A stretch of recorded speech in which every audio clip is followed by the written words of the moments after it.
welcome to what is probably one of the more unusual Senate hearings of my career, a difficult hearing to be sure, and because in preparing for this morning's session I've done a fair amount of reading. That of itself is unusual for a senator, and a fair amount of thinking as well, which is a sort of an oxymoron, thinking senators. My conclusion is that grappling with this problem is going to be just about as easy as nailing Jell-O to the wall. And if the scientists that we are going to hear from this morning are correct in their fears and predictions, the American Midwest, which I represent in the next century, at which time I will not be representing it, hopefully, may look like the Dust Bowl of my childhood. Indeed, things could be even worse. Because as one scientist after another has made clear, we are now conducting the ultimate environmental experiment with our atmosphere. Depending upon whom you ask, the consequences could be disaster of biblical proportions or just maybe nothing. Unfortunately, more and more of the bets are on biblical and fewer on nothing. One of the frustrations of dealing with this issue is that it's virtually beyond the grasp of human imagination. Despite what the best scientific minds in the world tell us, our instinct in this case is to want to reject them out of hand. After all, common sense tells us that Chicken Little was wrong, the sky could never fall and the ice caps could never melt, and yet it's true, the Earth was not always as we know it today. Not only was San Francisco once beneath the sea, and this will come as a shock to the Majority Leader of the Senate, so was Wyoming. On a casual stroll through the oil-rich plains, ancient shells can be pried from the rocks. And so I say this is a difficult hearing. That's because even though I know intellectually that the ice caps could melt, and the coastal areas could flood, and the plains of Minnesota could become parched and barren, all of my instincts are towards disbelief. It's simply inconceivable to most of us that some of these predictions could come true. But a century ago, how much of the modern world today was conceivable? H.G. Wells' novels were simply science fiction, nothing more, and today they'd be considered science, not fiction. In short, I can't help think but think about Hamlet's advice to Horatio. There are more things in heaven and earth than are dreamt of in your philosophy. What has precipitated this hearing is a rather extraordinary statement by a group of scientists from 29 nations. They met about 2 months ago in Austria under the auspices of the World Meteorological Organization, the United Nations Environmental Program, and the International Council of Scientific Unions. Many of the attendees were government scientists, others were from universities and research institutions. It was, as far as I can determine, a collection of the finest scientific minds in the world on this subject, and they all agreed on what they have never before been able or willing to say collectively. That is, that we can no longer assume the temperature of the world is stable.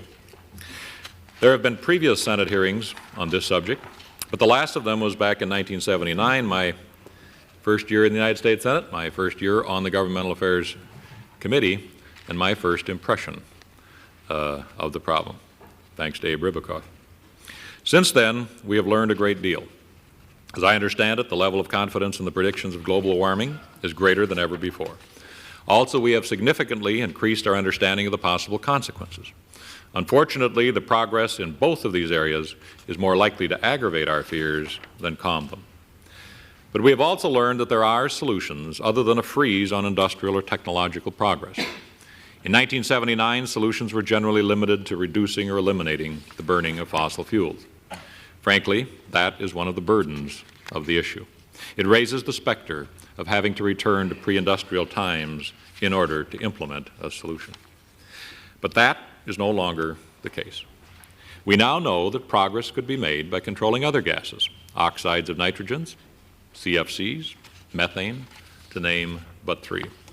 And in fact, some solutions to global warming probably should be adopted on their own merits. The loss of forests in Asia and Africa, for example, has caused agricultural productivity to decline and environmental damage to increase. Reforestation would help those countries feed and clothe themselves, as well as helping to slow the predicted global warming. Before I begin this hearing, I'd like to make one final observation. Since its inception, this issue has been described as the greenhouse effect. That is an accurate shorthand way of describing the transparency of the atmosphere to the warming rays of the sun. But it is an entirely misleading catchphrase for the consequences of this warming. A more accurate description would be climatic destruction, because the conditions of temperature, of rainfall, humidity, and seasonal change which today prevail could be gone, possibly forever. I believe one witness will tell us the rolling fields of the American Midwest could be dust bowls, not bread baskets. Coastal cities could be entirely underwater because of ice melt. And perhaps none of this will happen, or perhaps it'll happen if we fail to act. But we will be wise and far-sighted enough to find and implement solutions.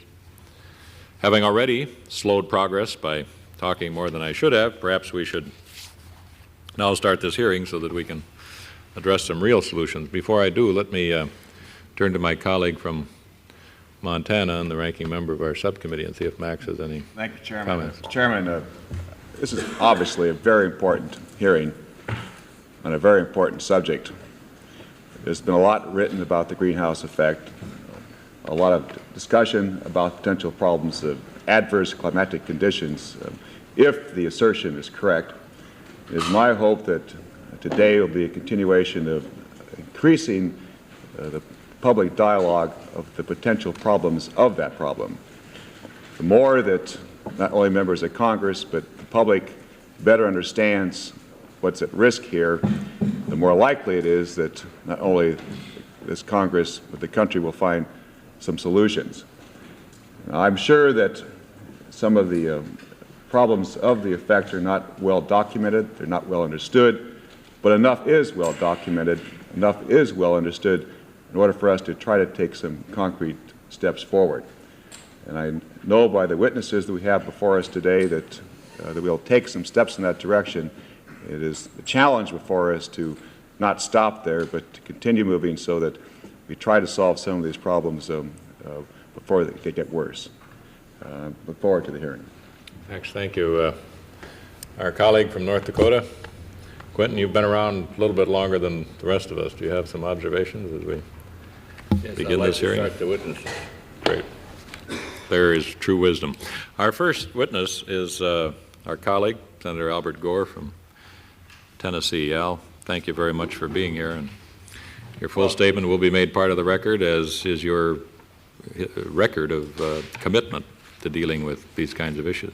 Well, I appreciate your kind words, Mr. Chairman, Senator Baucus, Senator Burdick. I appreciate your courtesy in allowing me to appear here as a witness this morning, and I'd like to congratulate this subcommittee for its leadership in calling a hearing on this important issue, which has been too often ignored by policymakers in a position to address the problem. As has been indicated already, it's of course a difficult issue to approach as a policymaker. And one of the simple reasons why is that people in both the House and the Senate we respond to shorter term deadlines, generally speaking, the next budget cycle and the like, and an issue that forces us to look into the next century and contemplate consequences of a magnitude far beyond those we're accustomed to dealing with is just very difficult to approach. But the fact remains that this period of history in which we're living is very different from any other in the history of mankind. Modern man has acquired the ability through technology to catastrophically modify the fragile atmosphere of our planet. Simply burning fossil fuels for warmth could have the insidious long-term effect of warming the globe. The buildup of carbon dioxide, as well as other trace gases, traps radiation, causing the now well-known greenhouse effect. If today's worst scenarios become tomorrow's facts, we will then have only a few decades in which to ameliorate the impact, which could range from drought in the Midwest to floods in all coastal areas. For those unfamiliar with the greenhouse effect, it may sound more like a plot for a bad science fiction novel than a serious environmental issue deserving public policy review of the highest order. But given its serious and potentially drastic impacts, federal research and study efforts must place the greatest priorities on solving the mysteries surrounding the greenhouse effect. Otherwise, future generations may experience a science fiction story that comes true. My interest in the greenhouse effect goes back several years and includes 3 congressional hearings which I chaired in the other body. During the first hearing in 1981, a number of prominent scientists, including Roger Revelle of the University of California, testified that the greenhouse effect was not a theoretical entity, but very real. And I was struck at that hearing in 1981 that there was really no longer any dispute among the scientists in the relevant fields of study that the phenomenon was real. I believe that perhaps marked one of the first times that a consensus had emerged within the scientific community. And the evidence to substantiate the conclusion enunciated by Professor Revelle was not long in coming. In 1982, James Hansen of NASA and George Kukla with Columbia University testified that the rise in carbon dioxide levels could be scientifically correlated very closely with a rise in the Earth's mean temperature, a shrinking of the polar ice caps, and the resulting rise in the Earth's mean sea level. At that time, the Washington Post, in an editorial, stated that the greenhouse effect was no longer just something for the sandals and granola crowd. It was in the mainstream of scientific thought. The most comprehensive evaluations of the greenhouse effect were presented at the third hearing in 1984. One was an EPA report predicting that there would be a global temperature increase of 3.6 degrees Fahrenheit by the year 2040 and a rise of as much as 9 degrees Fahrenheit by the year 2100. This would result in sea level increases ranging from 4.5 to 7 feet by the end of the next century. And it's important to realize that the temperature increases would not be uniform all over the world. They're much higher at the poles and lower near the equator. Consequently, the melting phenomenon is much greater than would be associated with an increase of only a few degrees at the poles. A few degrees worldwide translates into a much higher temperature increase at the poles. A report from the National Academy of Sciences was more conservative in its projections. The NAS predicted a 2 to 8 degree Fahrenheit rise in temperature, along with a modest, what they described as modest, 2.5-foot rise in sea levels by the year 2100. The major differences between the two studies was that EPA included the impact of greenhouse gases such as freon and methane, as well as carbon dioxide. The NAS projections, however, were based solely on increased CO2 concentrations. Since the release of those two studies, probably the most significant event to occur was the Conference on the Greenhouse Effect that brought scientists from 29 countries to Villach, Austria this past October, to which you referred, Mr. Chairman. These scientists concluded that greenhouse gases are likely to be the most important cause of climate change over the next century. This conclusion was the basis for a recommendation that, quote, governments should take into account the results of this assessment in their policies on social and economic development, environmental programs, and control of emissions of radiatively active gases. In the past few years, the scientific community has moved from uncertainty about the greenhouse effect to specific recommendations on how to address the issue. However, there are still disagreements as to the severity of the effect and the amount of time that we may have in order to ameliorate its impact. In order to decrease the scientific uncertainties and to provide more information for policymakers, I'm proposing legislation to expand and focus scientific efforts on the greenhouse effect and its consequences for society.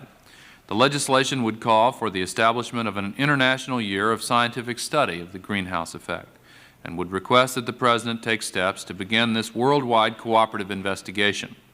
This would be just the beginning. Many of the studies would need to continue for years. The legislation would, 1, coordinate and promote domestic and international research efforts on both the scientific and policy aspects of this problem. 2, identify strategies to reduce the increase of carbon dioxide and greenhouse gases. 3, study ways to minimize the impact of the greenhouse effect, and 4, establish long-term research plans. The concept of an international year of study has been used successfully in the past. In fact, ironically, the best and most complete collection of data based on atmospheric concentrations of carbon dioxide began in 1957 as a result of the International Geophysical Year. At that time, the sampling station at Mauna Loa, Hawaii was established, and today scientists are still collecting some of their most important data from that station. Now more than ever, we stand at the door of opportunity, wondering whether the door will close before we act to control the greenhouse effect, or whether that door will remain open long enough for us to establish a workable corrective policy. Again, Mr. Chairman, I'd like to thank you for your courtesy in allowing me to testify here and for your leadership in addressing this issue in behalf of all of us.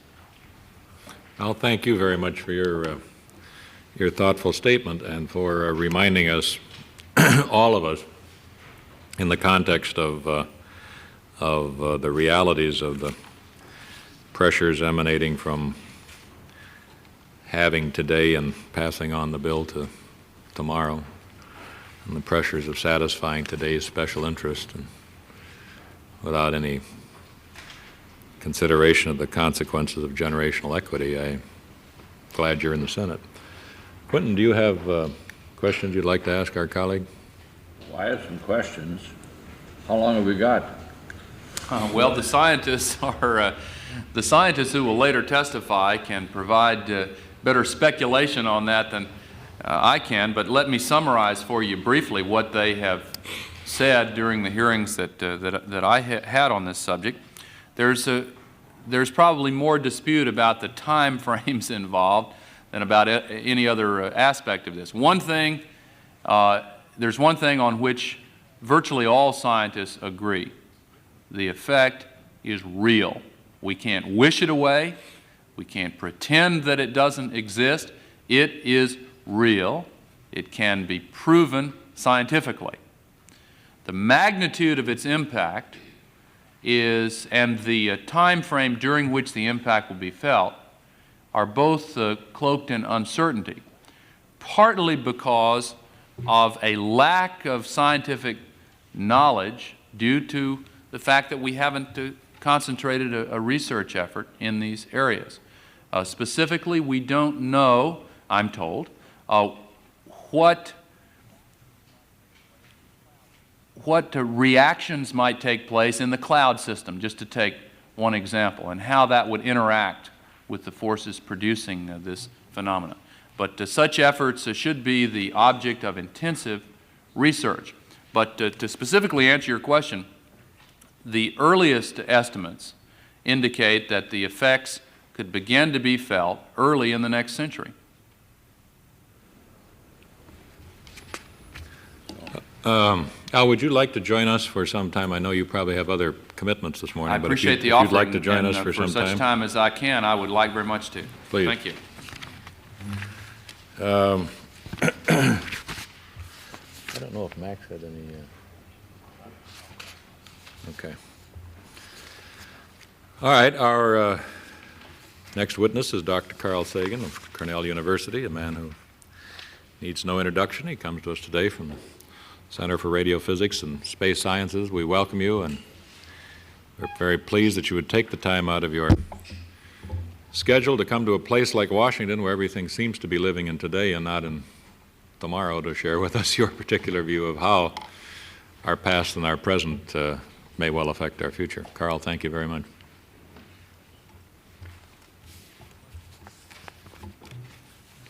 Thanks very much, Senator Durenberger, Senator Gore, Senator Burdick. I'm glad to be here.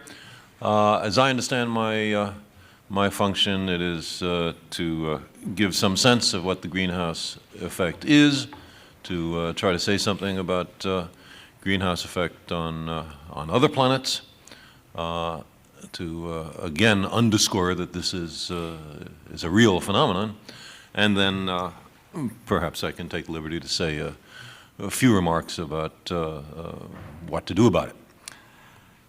The power of human beings to affect and control and change the environment is growing as our technology grows.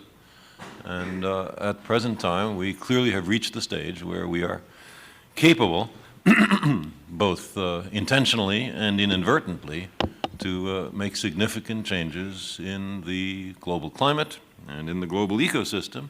And we've probably been doing, on a smaller scale, things like that for a very long period of time. For example, slash and burn agriculture, which has been with us for tens of thousands of years probably, changes the climate to some extent by changing the albedo, the reflectivity of the Earth. That massive changes have occurred is clear from the historical record. For example, Egypt was once the breadbasket of the Roman Empire. It may be the same role as the American Midwest plays today. That is certainly no longer the case. It's not a greenhouse effect issue. It may be an overgrazing issue, but is an example of how humans are perfectly capable of making these unexpected and inadvertent changes.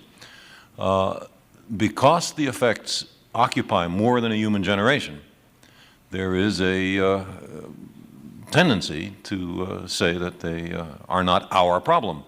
Of course, then they are nobody's problem. Not on my tour of duty, not on my term of office. It's something for the next century. Let the next century worry about it. But the problem is that there are effects, and the greenhouse effect is one of them, which have long time constants. If you don't worry about it now, it's too late later on. And so in this issue, as in so many other issues, we are passing on extremely grave problems for our children when the time to solve the problems, if they can be solved at all, is now. If you ask what determines the Earth's climate, clearly the main thing that determines it is sunlight. Sunlight is what heats the Earth.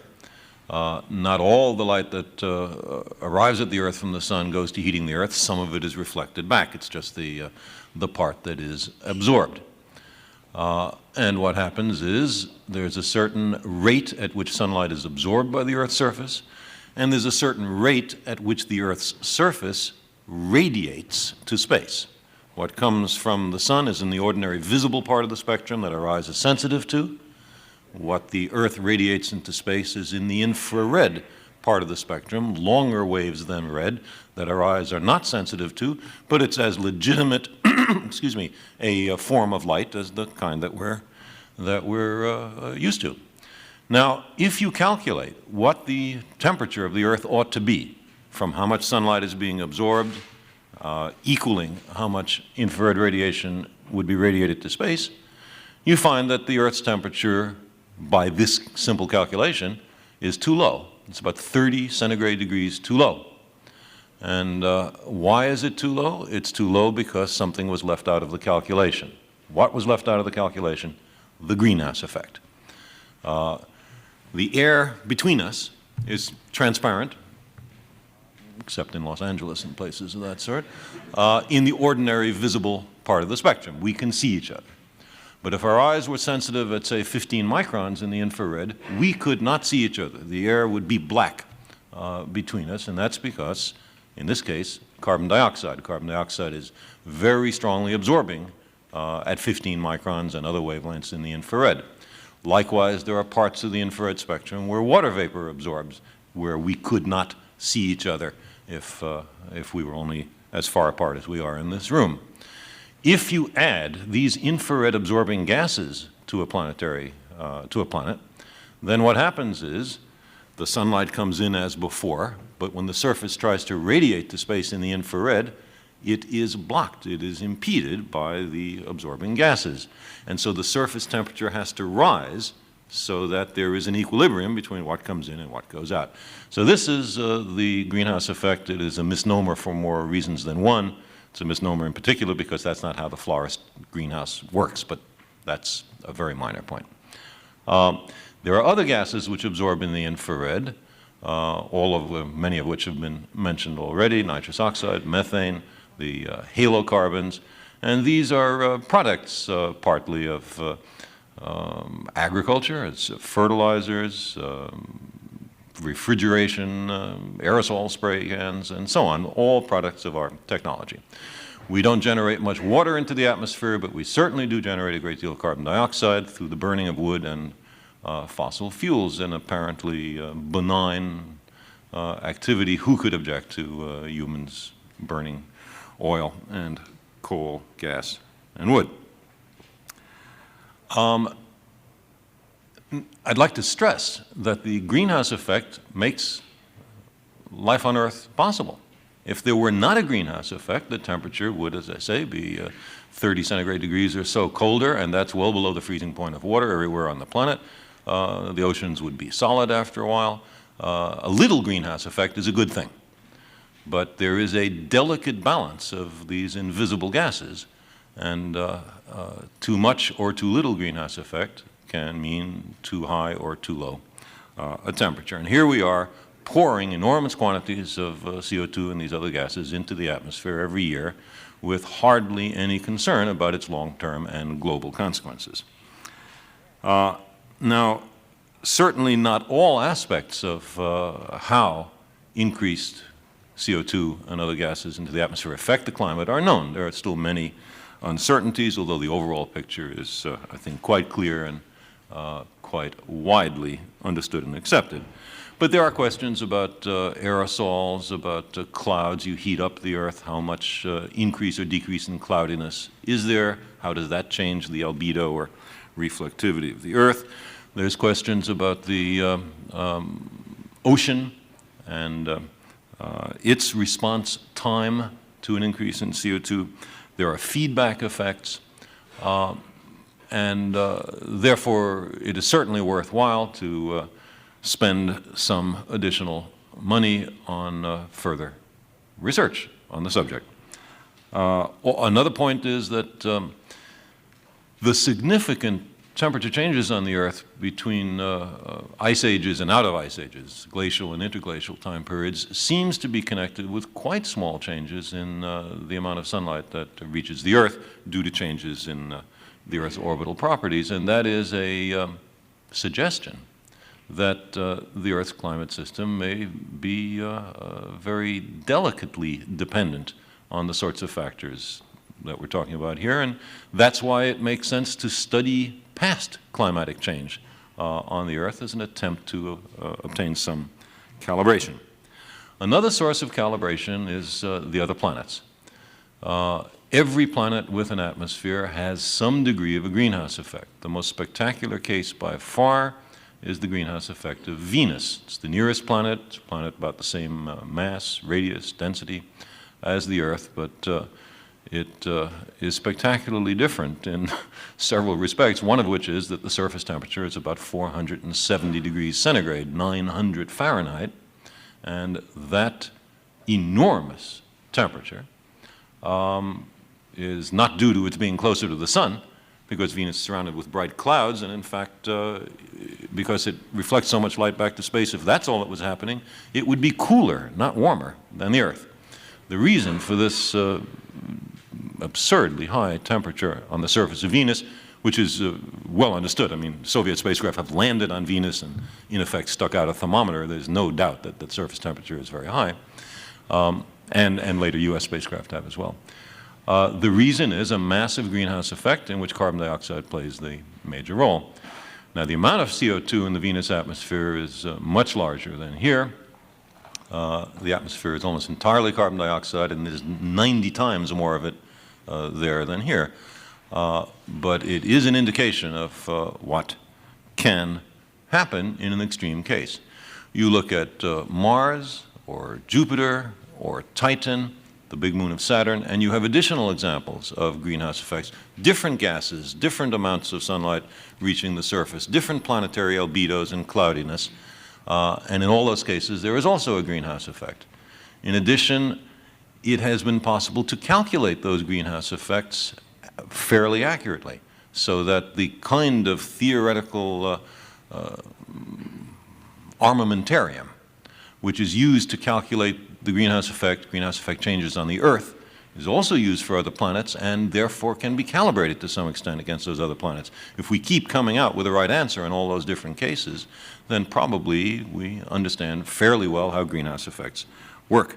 It would, however, be worthwhile, along the lines that Senator Gore was talking about, to have an increased program through NASA to understand the greenhouse effects on other planets. This might be a very practical application of planetary exploration.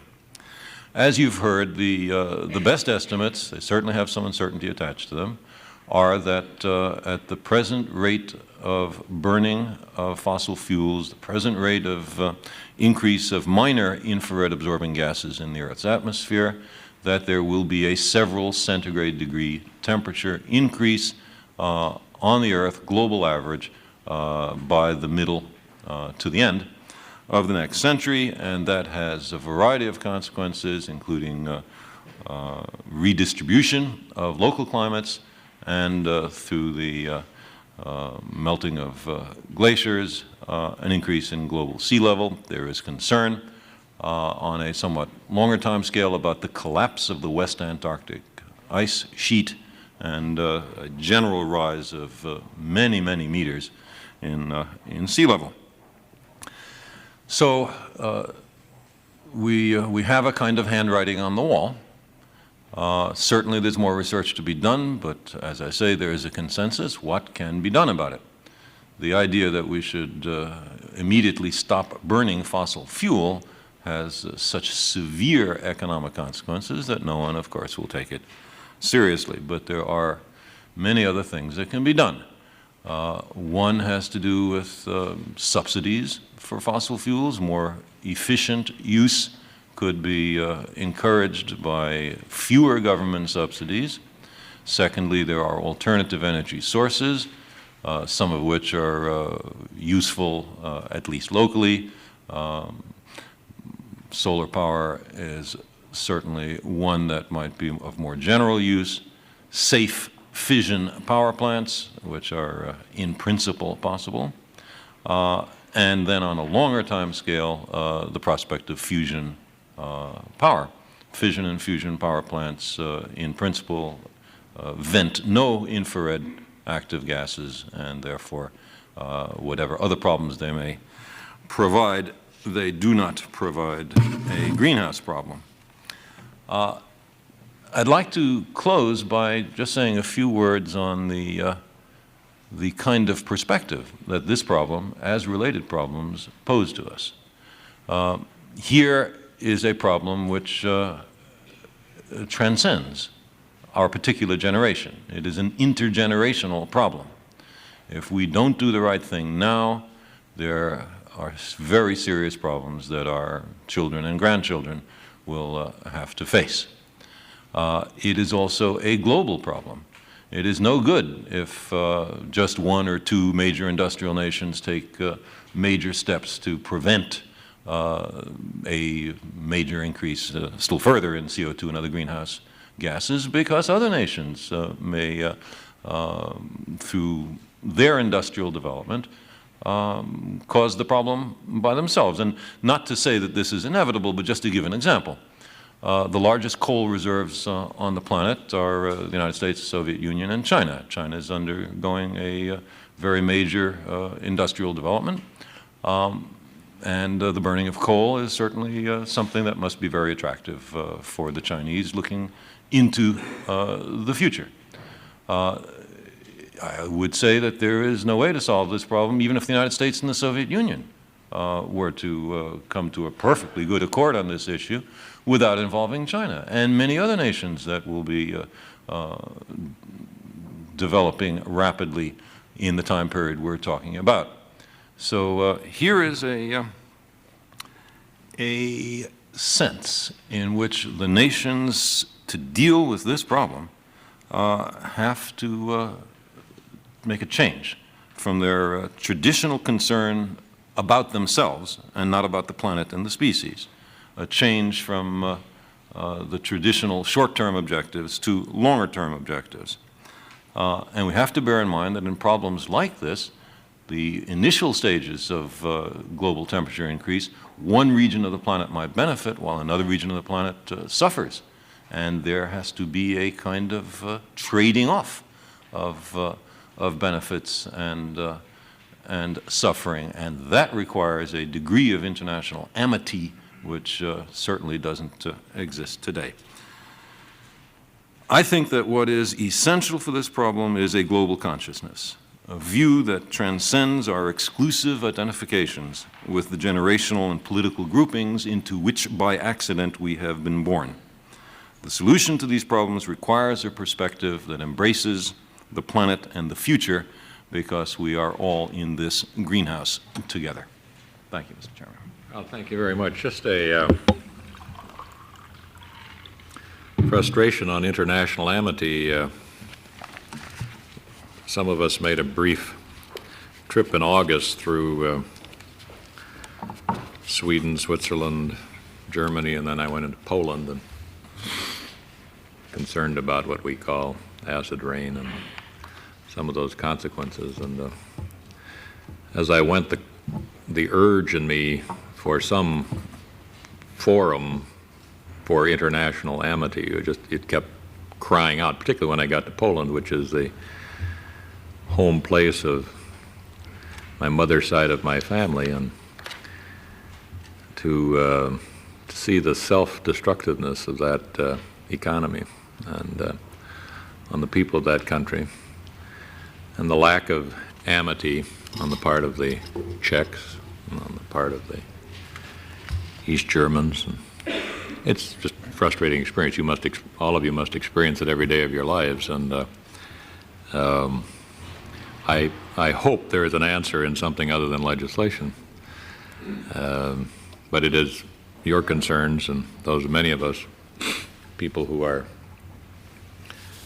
familiar with some parts of this problem and related problems, I guess have to somehow take this place beyond an amendment to require the United States contribution to the United Nations to be no greater than the contribution of the Soviet Union, and to somehow lift the people that claim a right to a place in the United States Senate beyond that kind of a view of the world, and lift it up somewhere closer to the real issues that affect people. And I had to say that. I was listening to your comments.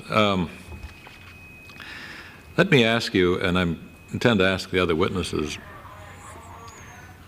this, and that is whether the following is an accurate summary of the current state of our knowledge on this subject.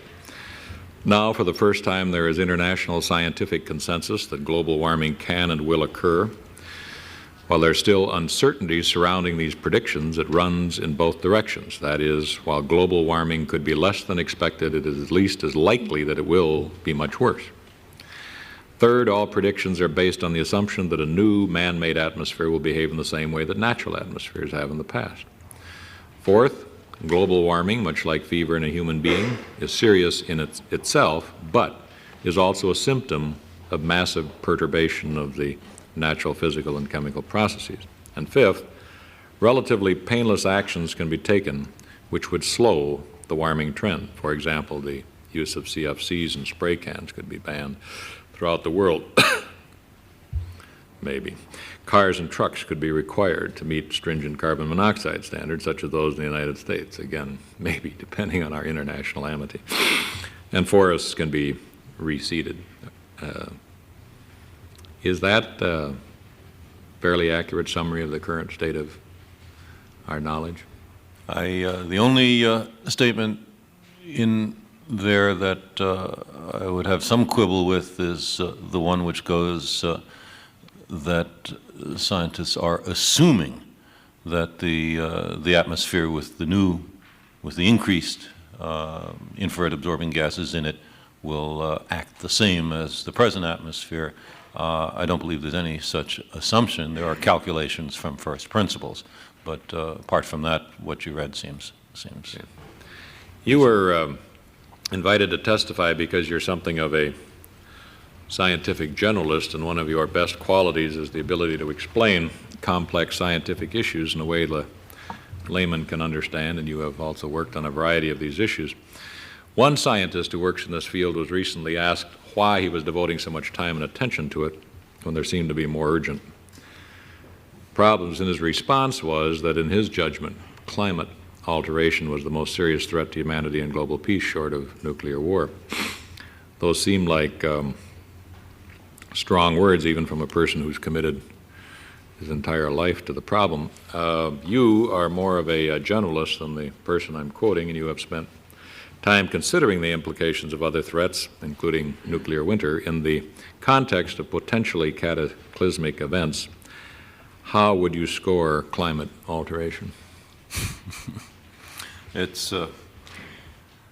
I recognize the need for a rank order of catastrophes, so we know which one to devote our attention to first. But I would hope that we could concentrate on several potential catastrophes at the same time.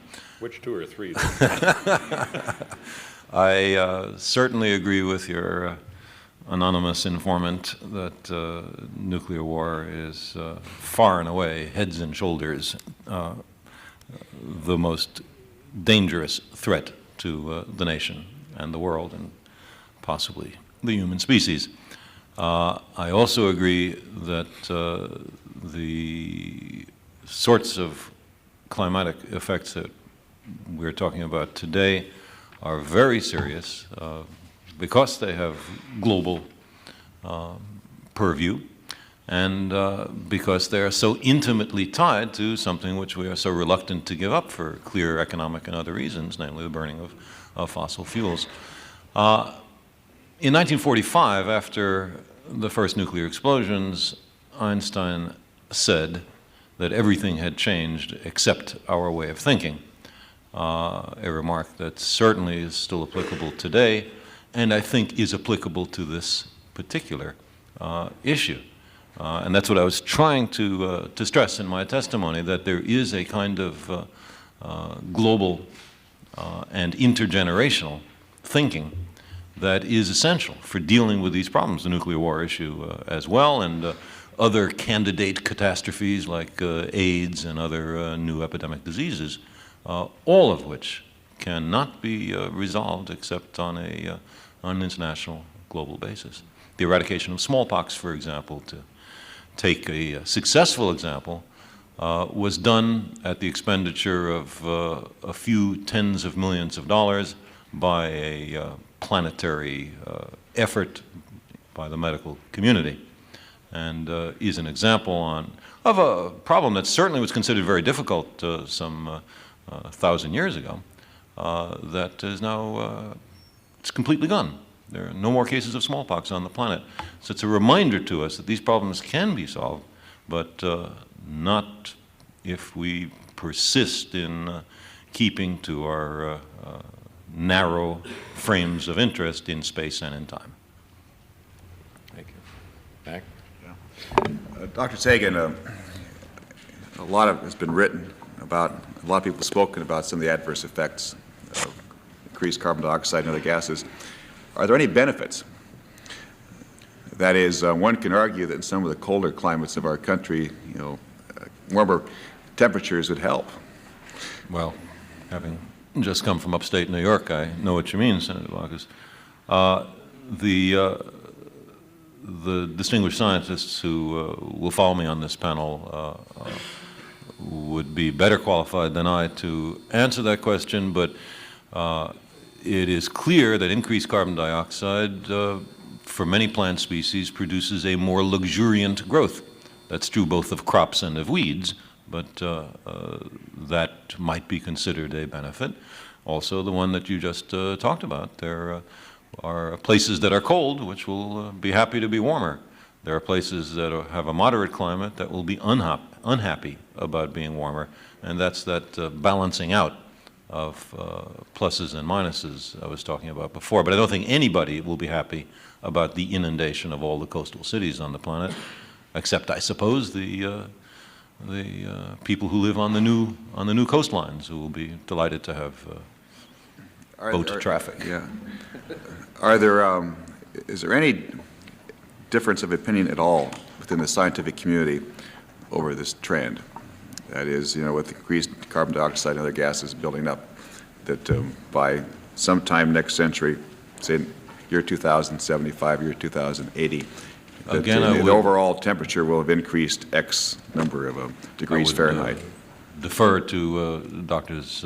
Manabe and others on this, but if you look at the 1982 National Academy report, I forgot the exact title, but Climatic Effects of CO2, a Reassessment, something like that, they talk about a few dissenting scientific papers, and that is a few scientists who say the effect is not nearly as severe as has been widely advertised, and the Academy's report gives a very succinct explanation about why these studies are inadequate. So in your judgment, the vast preponderance of the thinking of the community is in accordance with what you're saying? Yes. Okay. What's the best international arena within which to address some of these problems? I mean, do we have to create a new forum, organization? Should we work within some existing organizations? Do we deal with this on an ad hoc basis? What guidance can you give us, at least in your thinking, as to how to get other countries to A, think about this, including this country, and B, how to work on some cooperative, constructive basis?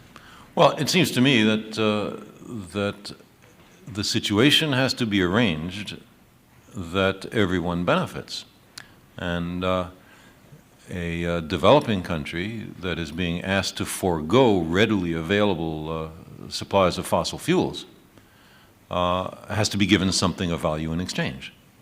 And if we develop fusion power plants that are effective, for example, then it seems to me that has to be a... But I wonder if you've given any thought as to process. I mean, in addition to the information and substance on the process. I think... Carl, before you go into that, I'm going to have to break and get over to vote, and so I want to express my appreciation to you for being here today on behalf of all of us and those who aren't here. Okay.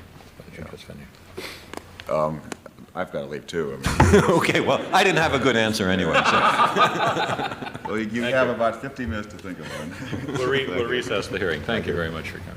Did you want Carl to stay to ask more questions? Oh, well, I have more questions, and we can, if he's busy, I can put him directly. I'll write questions to you. Okay, thanks.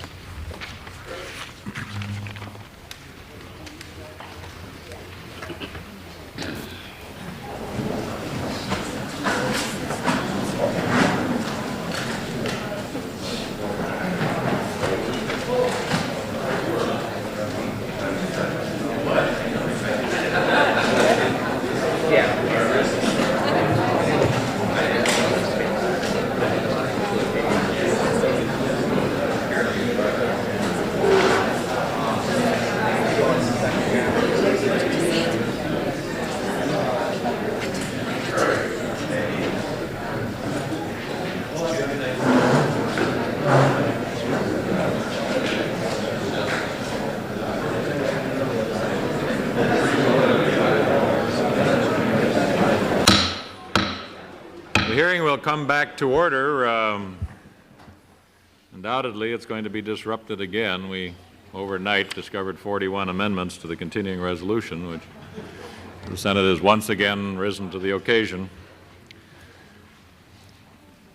Our next group of experts will constitute a panel.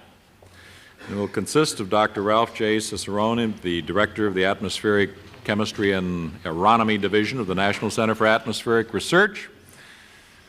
Ralph, come on up and tell us the last time you remember having hay fever. Dr. Syukuro Manabe, Geophysical Fluid Dynamics Laboratory, the National Oceanic and Atmospheric Administration, NOAA. Dr. Gordon J. MacDonald, Vice President and Chief Scientist of the MITRE Corporation. I need to ask you, Gordon, are you the Gordon MacDonald that's so famous around this place? Which one? I also have a son who's... Oh, that must be your son. And then there is Dr.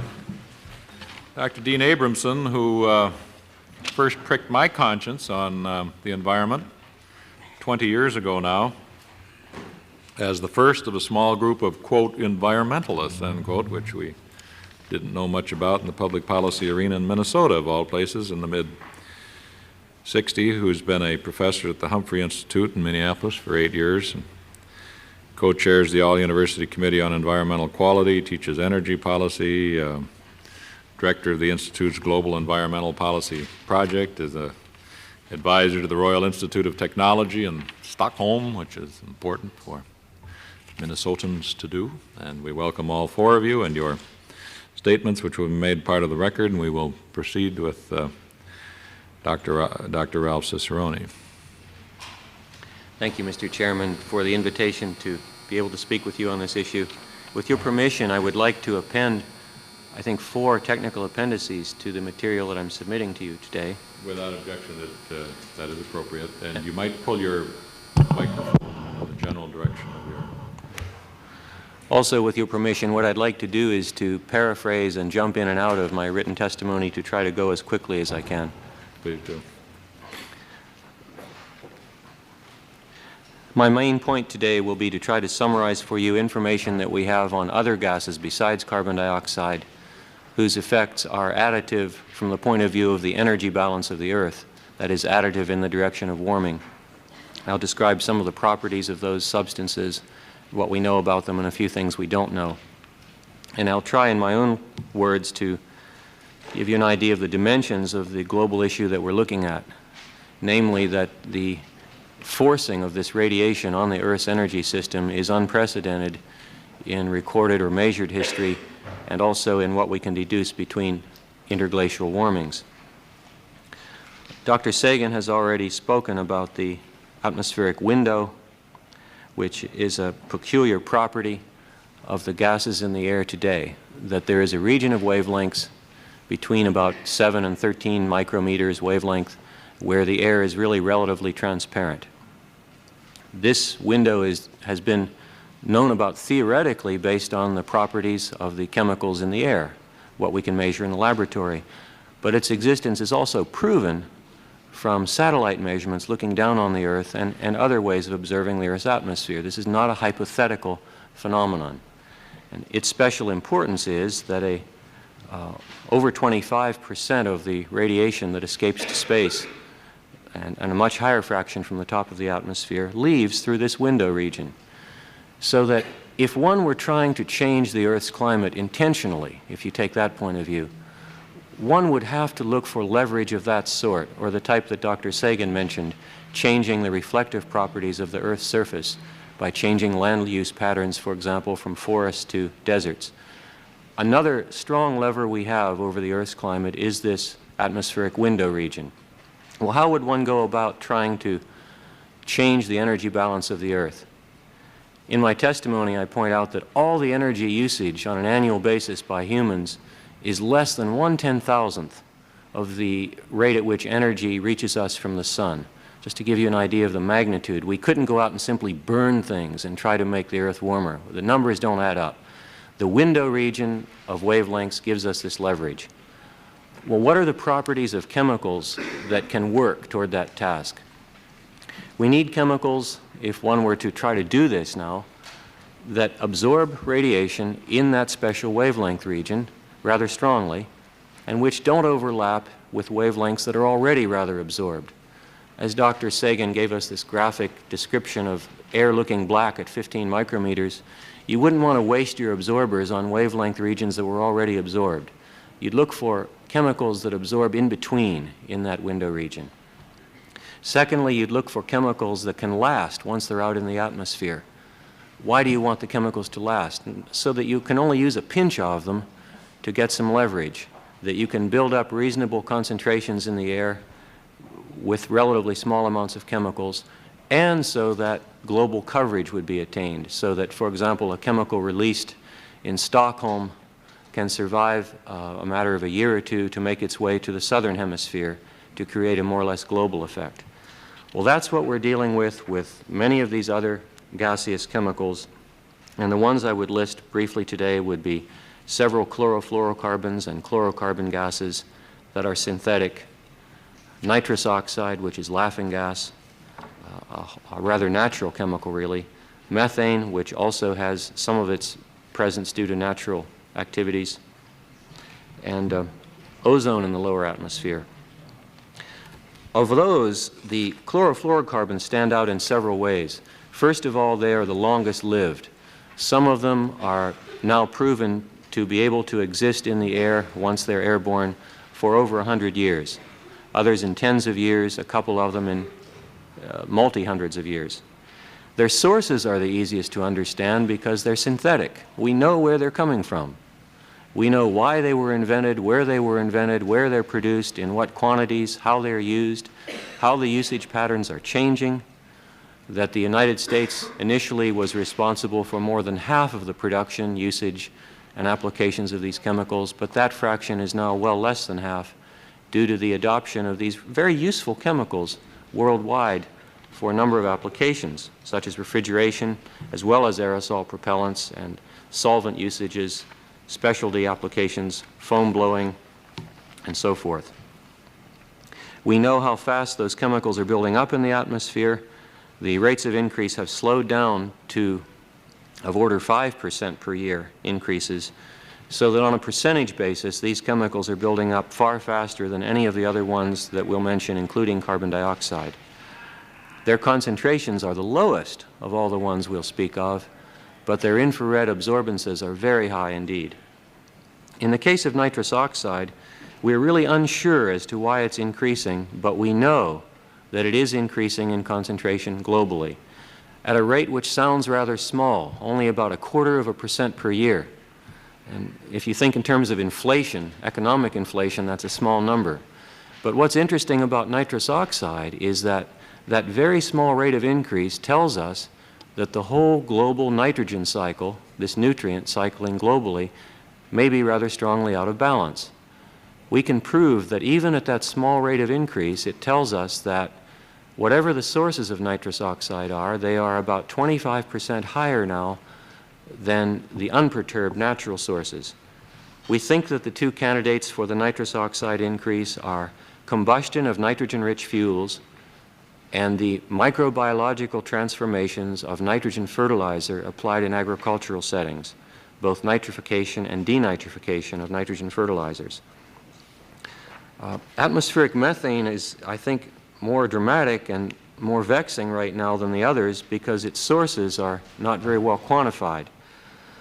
But we know that atmospheric methane molecules last about 10 years each in the air. That tells us immediately from measured amounts the total of the methane sources, even if we don't understand which individual methane sources are most responsible for the present measured rate of increase of a little over 1% per year globally.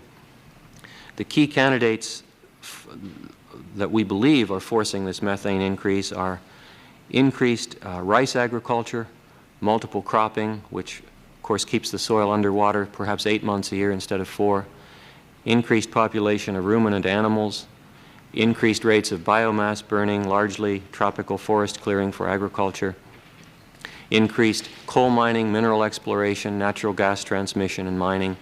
All of these activities result in more methane in the atmosphere. But we also have another logical possibility, which is a live one right now, that something is changing in the chemistry of the global atmosphere, which is decreasing the atmosphere's ability to assimilate these otherwise normal entries of methane into the atmosphere every year. It's the OH gaseous radical. It's like a fragment of a water molecule in the air that we believe is responsible for destroying methane naturally in the air. And there are indirect indications now that atmospheric OH is decreasing under the influence of human activities perturbing this very complicated atmospheric chemistry that we've just begun to understand.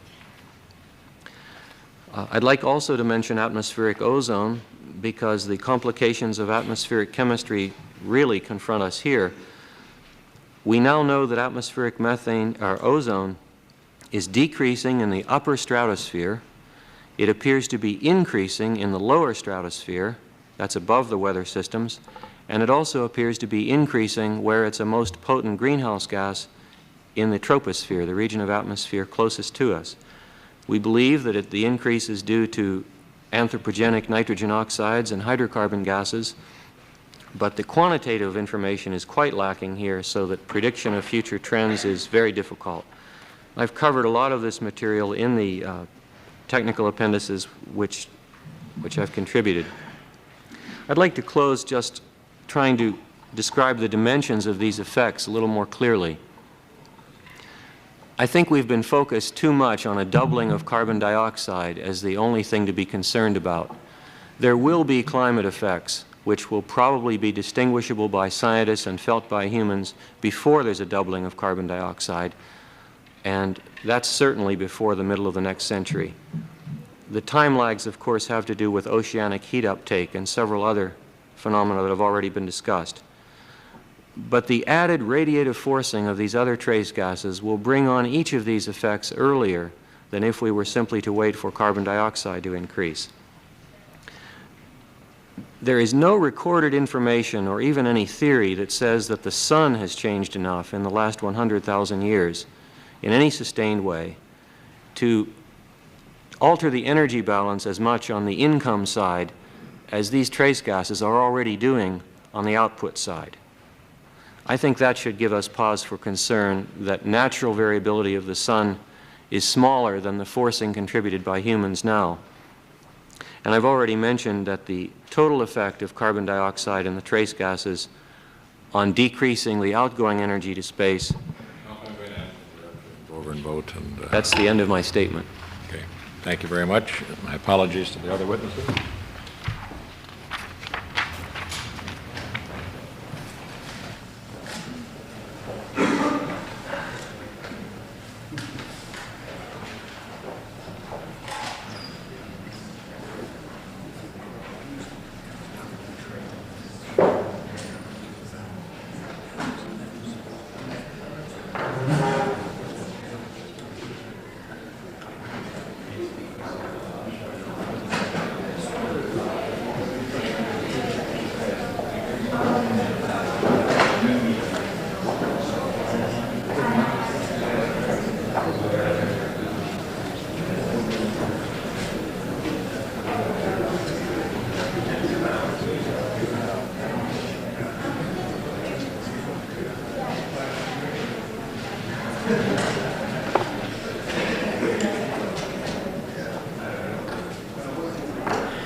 Thank you very much for giving me an opportunity to appear here to testify on the climate warming issue. I work for National Oceanic and Atmospheric Administrations of Department of Commerce myself. One of the most powerful tools for the study of climate problem is mathematical climate models. And this mathematical climate model consists of a system of equations which represent the behavior of atmosphere and oceans. Now, atmosphere component of such a model is very similar to the one which is used for weather forecasting, daily weather forecasting, U.S. National Weather Service, and many other National Weather Service of many other nations. And so what you hear about as a computer guidance is the one you get that thing out of this atmospheric computer models.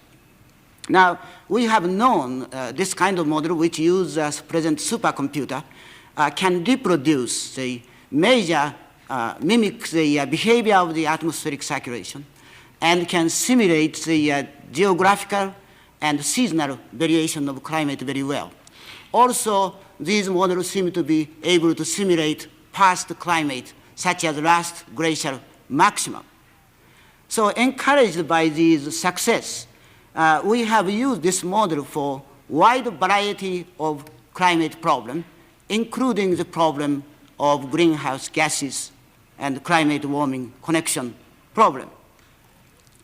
Now, they recently already discussed quite a few previous speakers.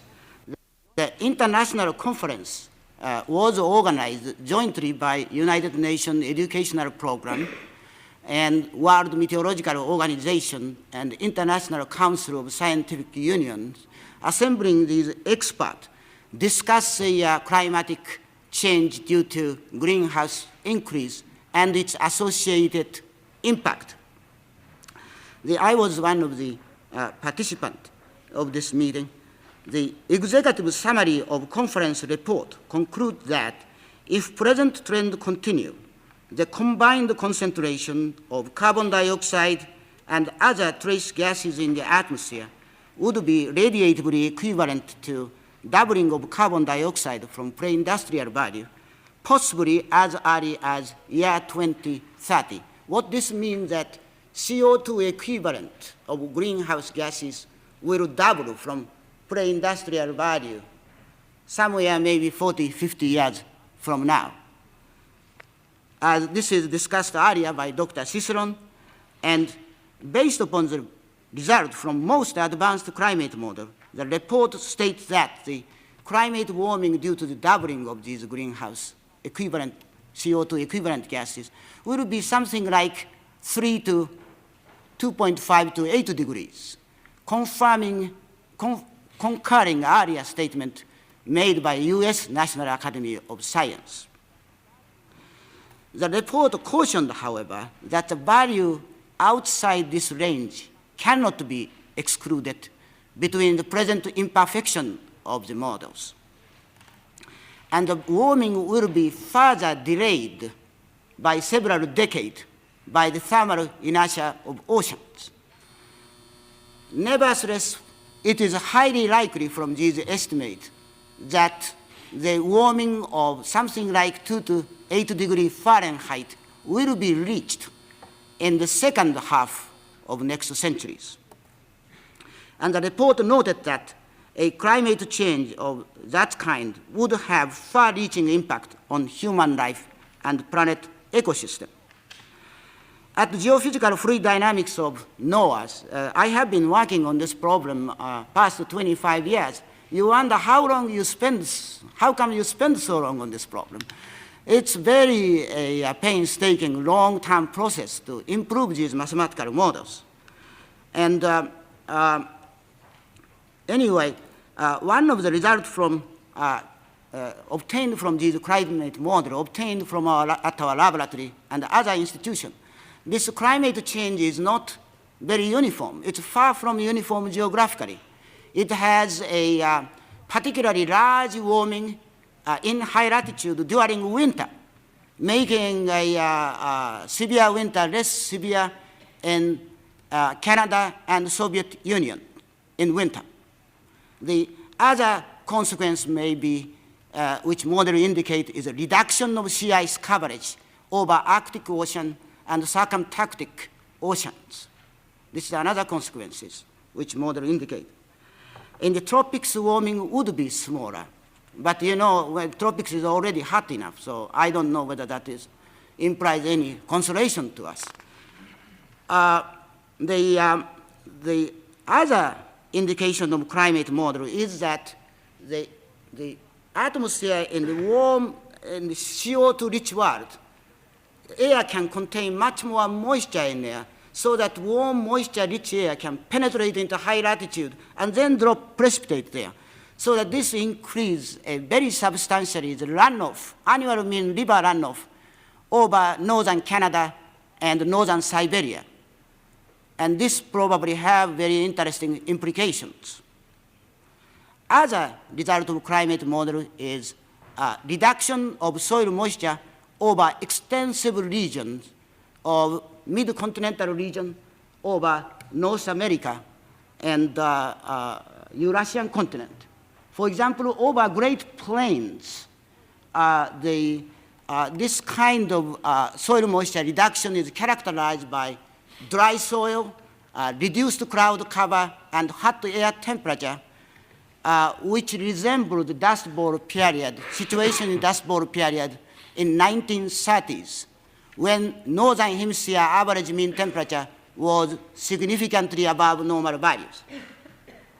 And that pictures, this reddish, brownish red area indicates the area where soil moisture reduces more than 20% here. And you can see actually the present, still limitation of present model. You shouldn't take literally every small wiggles in these things, because computational resolution model is very coarse. But what does seem to indicate is that major area of mid-continental area over USA and Western Europe and large area over the Eurasian continent, soil moisture reduces. Why? One of the important mechanisms is when climate gets warmer, as you already know, in spring in the Midwest, it's flooded with rivers, the flow, it's very wet in spring. And then after snow melt season ends, the sunshine increases, snow doesn't reflect sunshine anymore, so it's much more radiation energy, more evaporation. So soil dries from spring towards summer. Now, in the warm climate, when snow melt season comes earlier, what does it happen? Then earlier ending, termination of snow melt season, make it so that spring to summer drying of soil moisture commence earlier, making summer drier.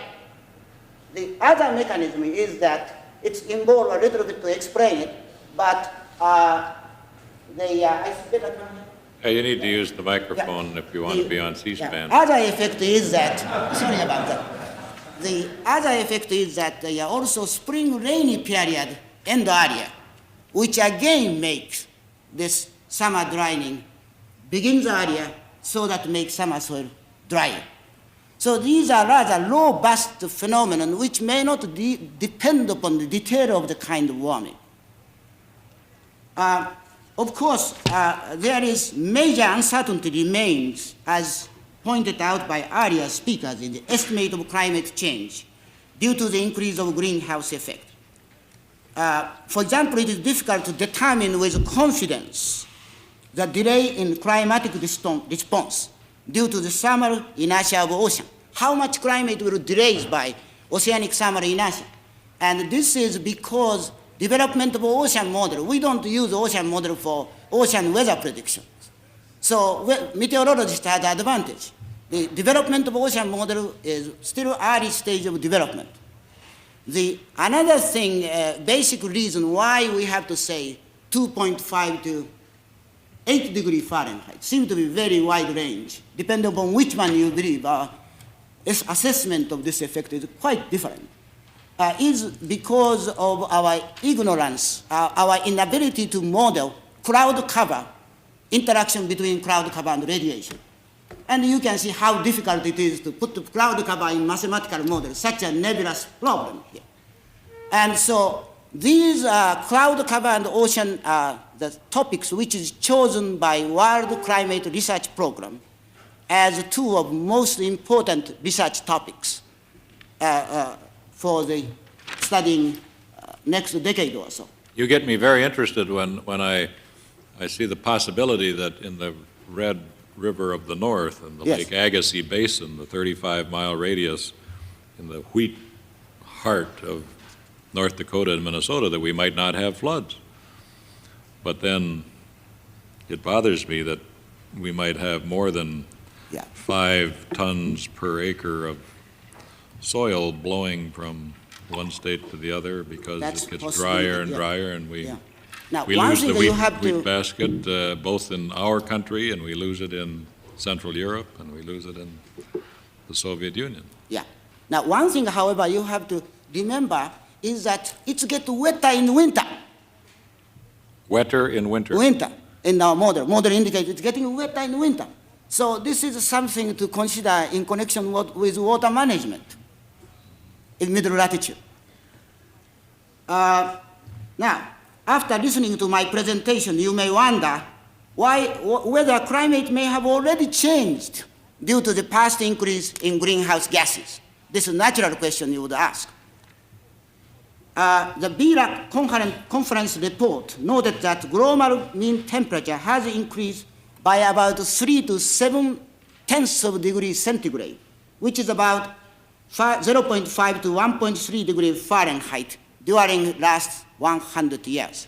Now, this is consistent, not inconsistent with the expected warming from the result of model calculations.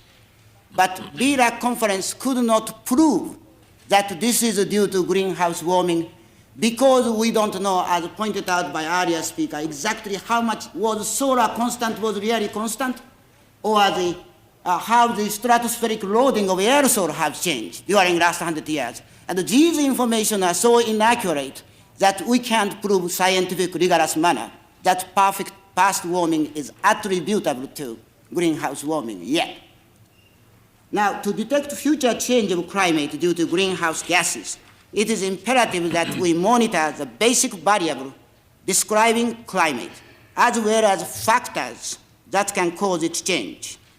These measurements will require sustained and serious commitment on the part of this country. In addition, real progress will require increased level of international scientific cooperation in monitoring and modeling of climate. Thank you. Thank you very much. Gordon MacDonald's father. Gordon, your statement will be made part of the record. Thank you, Mr. Chairman. My assignment this morning is to discuss the biological and oceanic consequences of increasing carbon dioxide. In looking at this problem, there are considerations as to whether or not the oceans can ameliorate possible climate change, and how the plant systems of the world will react as the carbon dioxide content increases and climate adjusts in the manner described by the previous speakers. There are two kinds of effects that one is concerned with. First, there's the direct effect of carbon dioxide increase. As the carbon dioxide concentration in the atmosphere increases, some fraction of it will dissolve in the ocean. Similarly, as carbon dioxide increases, a wide variety of plants, not all, but many, increase their productivity. In fact, of the total amount of carbon dioxide being released into the atmosphere, only about 45% remains in the atmosphere. The other 55% is sequestered either in the oceans or the biosphere. We're not certain. This is one of the large uncertainties that remains in this problem. What we do know is that that fraction has remained more or less constant since 1958, when the first detailed observations of the carbon dioxide concentration of the atmosphere were made. There is a much more difficult question of the indirect effects. That is, as climate changes, the atmosphere warms, some of that warmth will be transmitted to the ocean and warm the oceans. In fact, the oceans can act as a moderating influence on the warming by absorbing some of the heat that otherwise would go in to further warming the oceans. But as the oceans warm, carbon dioxide is driven out of the oceans, and you have the possibility of what's commonly called a positive feedback, that as you increase the temperature, you drive more carbon dioxide out of the oceans, increasing the temperature to a greater degree, and so forth. But the ocean circulation is a very complex matter, and as Dr. Manabe pointed out, modeling of the oceans is nowhere nearly as sophisticated as that of the atmosphere, despite, I might say, the very heroic efforts of Dr. Manabe and his colleagues in trying to bring the oceans and atmosphere in tune, at least as far as the computer models are concerned. Just to give you a flavor for this kind of complexity, the ocean circulation is largely controlled by the sinking of cold water in the Norwegian Sea, the Labrador Sea, and to some extent the Weddell Sea in Antarctica. This cold water sinks, penetrates to some depth within the ocean, and follows a meandering path on the average to rise several hundred years later. As it disappears to depth, it carries with it some of the heat and some of the carbon dioxide. A real problem, and one which is not clearly understood, is how that process is going to be disrupted or changed as climate conditions alter the world over. Similarly, the response of biological communities to changing climate, the indirect effect of increasing CO2, is highly complex. The best we can do at present is to look at historical data, and again, to give you a flavor, and I select the Red River Valley for obvious reasons of the membership of this committee. There, spring wheat is a major crop. One can make an estimate that says that a 1 degree centigrade rise in temperature leads to an increase in the growing season of about 10 days. Coupled with this warming, as Dr. Manabe illustrated, there will be drier conditions. So the direct effect of lengthening the growing season can be anticipated, and you can check it by looking at the historical records, to increase wheat productivity. On the other hand, there will be a higher frequency of very warm days in June and July when the spring wheat heads, and during these infrequent times,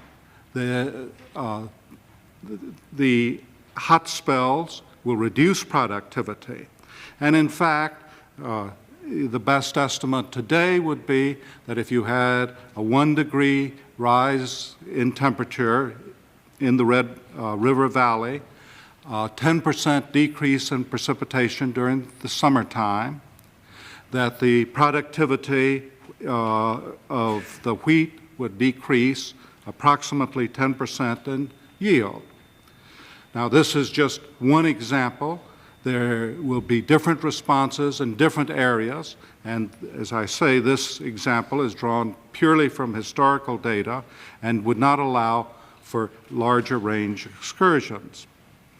In looking at the long-term effects of climate on agricultural productivity, on water resources, those aspects of our society that form the base for our economy, we have to ask 3 related questions.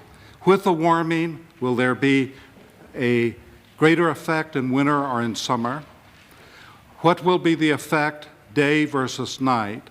And what will be the impact on the extreme variations, the periods of drought, the periods of early frost, the storminess, the frequency of hurricanes? To the first question, Dr. Manabe and his colleagues have indicated that yes, the seasons will differ. Winter will tend to be warmer. The day-night issue is very much a mystery, and to my knowledge, has not yet been adequately dealt with.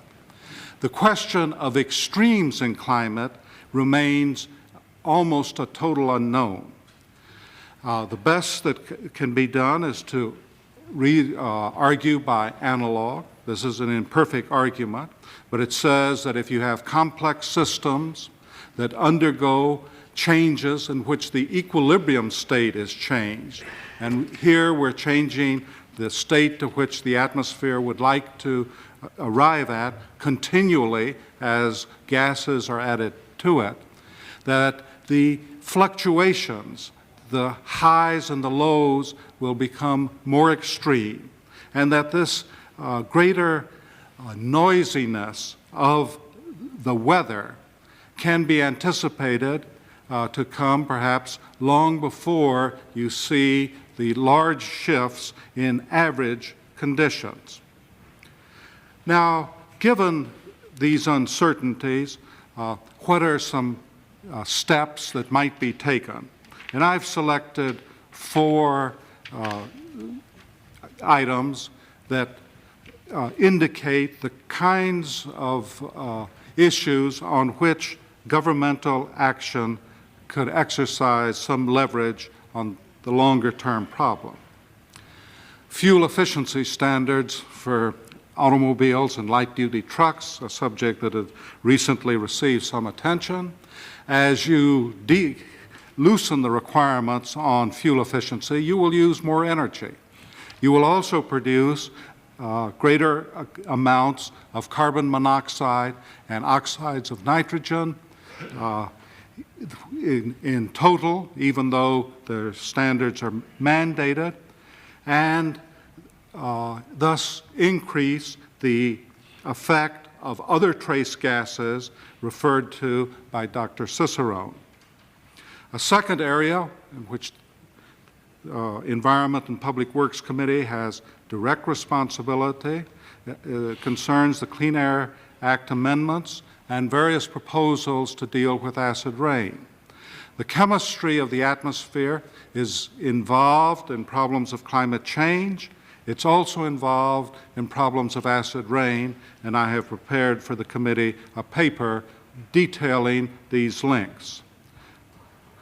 Just as an illustration, one of the climate-changing gases is ozone. Ozone is a very strong oxidant and reacts with sulfur dioxide in the atmosphere to convert it to sulfuric acid, part of the acid rain phenomena. Reducing sulfur dioxide by itself as an isolated action might have the impact of increasing oxidant levels. Those increased oxidant levels could worsen the climate change problem, and oxidants themselves may be responsible for damage that is generally attributed to acid rain, but the damage to forests, the damage of that sort. I believe that in looking at the Clean Air Act and future amendments to it, and looking at acid rain proposals, the issues related to climate change have to be integrated and considered concurrently. A third area is the environmental impact statements. I have almost a nostalgic view of this bureaucratic monster that was created some 15 years ago. The environmental impact statements were in large part designed to alert decision makers as possible adverse effects that could take place through proposed governmental action.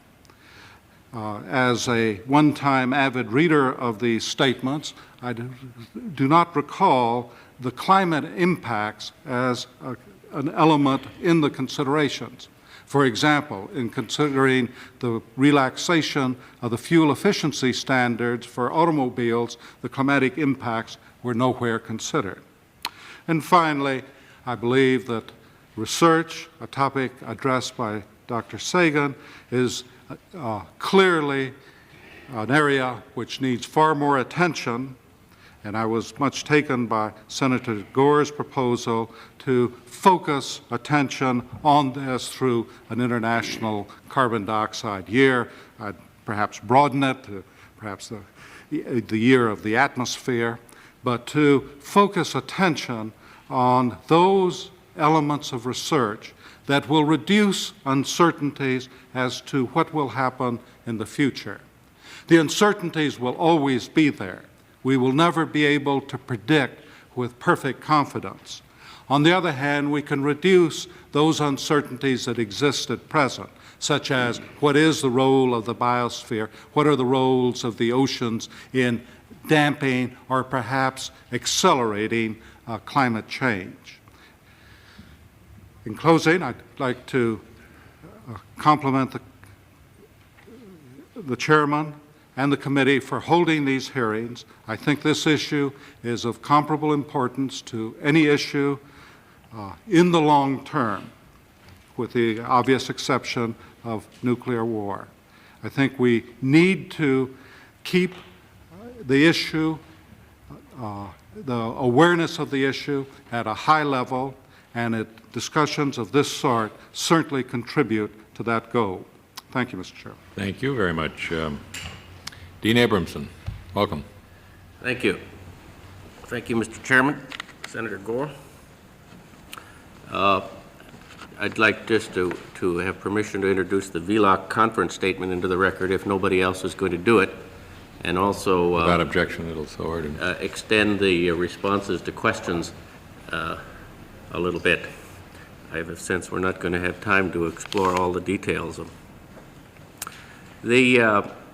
Well, I was asked last night why I was bothering to spend time on this issue, and it was my response that I think this is the major environmental and economic issue that we're confronting now, again, short of the nuclear war question. What we decide to do about limiting temperature increases is going to have a major effect on virtually every aspect of our society, if not in our lifetime, certainly in that of our children. My written remarks and also what I say this morning is can cast around a scenario of a warming of 5 degrees Celsius. That's 9 degrees Fahrenheit. And I chose that number because, well, for a number of reasons. One, I think that a warming of that extent within the next few decades is entirely plausible. Secondly, it will have major impacts. Third, we know something about the climate response to forcing of that kind. And lastly, if we're vigorous in taking policy initiatives, we may be able to limit warming to 5 degrees. I don't think that anything much lower than that is realistic, unless things turn out, and comment on that later, unless things turn out in the most optimistic way throughout both the science and the policy responses of things. But what would be the sorts of impacts we would see with a 5-degree warming or a warming of that kind? I'm not going to go through all the gory details, just rather read a summary list of issues that are raised by climate change of that magnitude. Threatening endangered species, habitat preservation, coastal zone protection, all legislation affecting inland rivers and lakes, dams, water diversion, and groundwater protection, hence concern over hazardous wastes, wind-driven soil erosion and desertification, and hence Western federal land management and reclamation projects. On the economic side, the list would have to include grain, vegetable, and animal agriculture, fiber production, all activities dependent upon in-stream river flows, for example, electricity and synfuels production, urban water supplies, barge transportation, and agricultural irrigation. Many forms of recreation, coastal development, fisheries, settlement patterns, particularly coastal, and forest-related industries. For example, just to pick an example, what would changes of the kind being discussed today imply for the carrying capacity of the Los Angeles Basin? You can't answer questions like that because they haven't yet been asked, and virtually no effort has gone into impact analysis, certainly nothing comparable with the magnitude of the changes that the excellent science that's been done in the last couple of decades seems to justify. I think we could avoid a warming of 5 degrees. If you look at the energy policy alternatives that we now have, I think that a vigorous policy to increase end-use efficiencies, to avoid coal at all costs, in fact, reduce the absolute levels of coal consumption, use natural gas as a transition fuel, and a number of other things. That is, those policies to achieve an energy supply and end-use structure that would result in limiting to on the order of 5 degrees exist, and I think their implementation is realistic. Next point is I can't take much credence with talk about adaptation. The nature of the impacts and societal response to the impacts will depend not only on the amount the temperature changes, but the rate at which it does change. And what we're talking about here is a temperature change greater than ever before experienced during civilized times and a long time before that, taking place over a time that is short compared with lifetimes of either trees or people. And in terms of impacts and response, the rate of change is at least as important as the total magnitude of the change. We're talking about changes happening in short times with respect to social and economic timescales.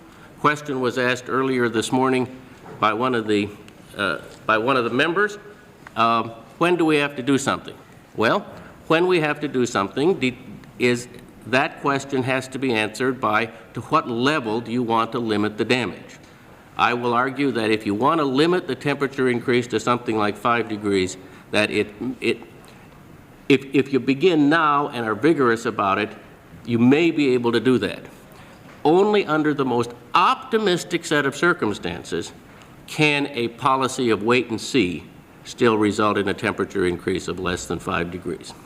That is, you have to take the lower limit of the temperature sensitivity to a doubling, you have to take a lower limit of the effects of the other greenhouse gases, and you have to take a lower limit of the inputs due to the things mentioned by Dr. MacDonald, namely increased respiration as a result of warming, outgassing of CO2 from the oceans as a result of warming. And once you add all that up and look at the things that can be directly affected, like chlorofluorocarbons, like fossil fuel consumption, like deforestation, if you're vigorous about it, you can probably keep it to below 5.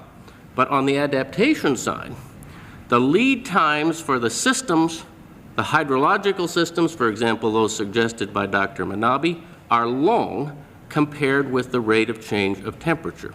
And to implement those, one needs rather specific regional information, and it has to be available with reasonably high certainty in order to support anything like anticipatory planning. And by adaptation, I think people ordinarily mean planning for the change so that it will be relatively less disruptive. I think that is almost, well, it's a Panglossian notion to think about anticipatory adaptation to this issue. On the other hand, I think we know enough now to justify, in fact, we know enough so that well, to implement those measures which will delay and limit the temperature increase, the climate change, and further, virtually every one of the measures, not only suggested this morning, but that are in the literature, are justified on other grounds as well. I mean, I think that things like improving energy efficiency are justified solely on the basis of the carbon dioxide problem. But there's a bunch of other reasons, a bunch of other issues that they will help at the same time. Some specific policy recommendations. One, Dr. MacDonald mentioned incorporating it into the EIS process. Well, I like that too, and there are now measures underway to encourage the Council on Environmental Quality to do the necessary rulemaking to require that climate change implications be included in the EAS process. That is not the case at present. Hopefully the administration will respond. Something like increasing auto efficiencies. It's already been mentioned, but I want to elaborate a little bit. Increasing auto efficiency will have multiple benefits. First of all, as already been mentioned, it will directly decrease the emissions of greenhouse gases, carbon monoxide and carbon dioxide. But perhaps more importantly, it'll reduce oil consumption, it'll reduce pressures on oil prices, it will tend to stabilize oil prices, and thereby extend the oil resource, but perhaps most importantly, it will go a long way to discourage the shift to coal and to solid hydrocarbon-based synfuels. I think, well, if we're part of the limiting the temperature increase to 5 degrees requires a reduction in coal use. It doesn't require a slackening of the growth rate, it requires an absolute reduction in coal use. Some rather elegant work has been done over the last years, part of it at MIT by Dr. Rose and his colleagues, part of it at Princeton by Bob Williams and his colleagues, and they've shown that if you take a scenario, for example, the energy end-use efficiency opportunities that are now present, and what that means in terms of oil and natural gas, consider coal as the swing fuel to limit CO2, and if you're going to limit CO2 to 1.7 times pre-industrial levels, which correlates roughly with our 5-degree scenario, then coal use will decrease in absolute terms about 20% before the year 2020 and continue the reduction at an exponential rate at about 0.6% per year thereafter. Part of that should be to encourage natural gas as a transition fuel. And of course, those measures to increase end-use efficiencies of energy generally. Second point on some recommendations is again to reinforce Dr. MacDonald in stressing the importance of the biota. Deforestation is may well be a major source of CO2 in its own right. The evidence is not unequivocal on that point. Deforestation is also associated with the production of a number of the other greenhouse gases. That's already been mentioned. But the whole biotic response is known with much less certainty than the fossil fuel response. And we desperately need to know there are large pools of carbon that may be oxidized fairly rapidly with increasing temperature. The respiration rate increases about 3-fold for every 10 degrees Celsius change, as Q10 of about 3. And so for every degree increase, you're going to get 20-30% increase in respiration rate, which means the oxidation of these pools of carbon present in the soils, et cetera, and peaty soils, forest soils, et cetera. We don't know much about that. And lastly, I think we need some pretty hard-nosed impact analysis, not only so that we know what we're facing and can justify the policy measures to limit it, but also to get some feeling of what sort of societal transitions there are going to have to be, so we know a little bit more about where we're going. What are the effects on these systems that I mentioned before? And should mention that the costs of the biotic work, the costs of the impact work, the policy analysis, it costs orders of magnitude less than the costs associated with the basic science, the satellite work, the model work, and so forth. Yet the policy response and the societal response is wrapped up in those things much more than improving the resolution of the models per se. Thank you. Thank you all. I could tell Dean was concluding. I picked up the January issue of Discover and the article, Are We Close to the Road's End? And there's a distinguished-looking gentleman lighting his pipe in there, which I no longer do. I haven't done that for 11 and a half months now.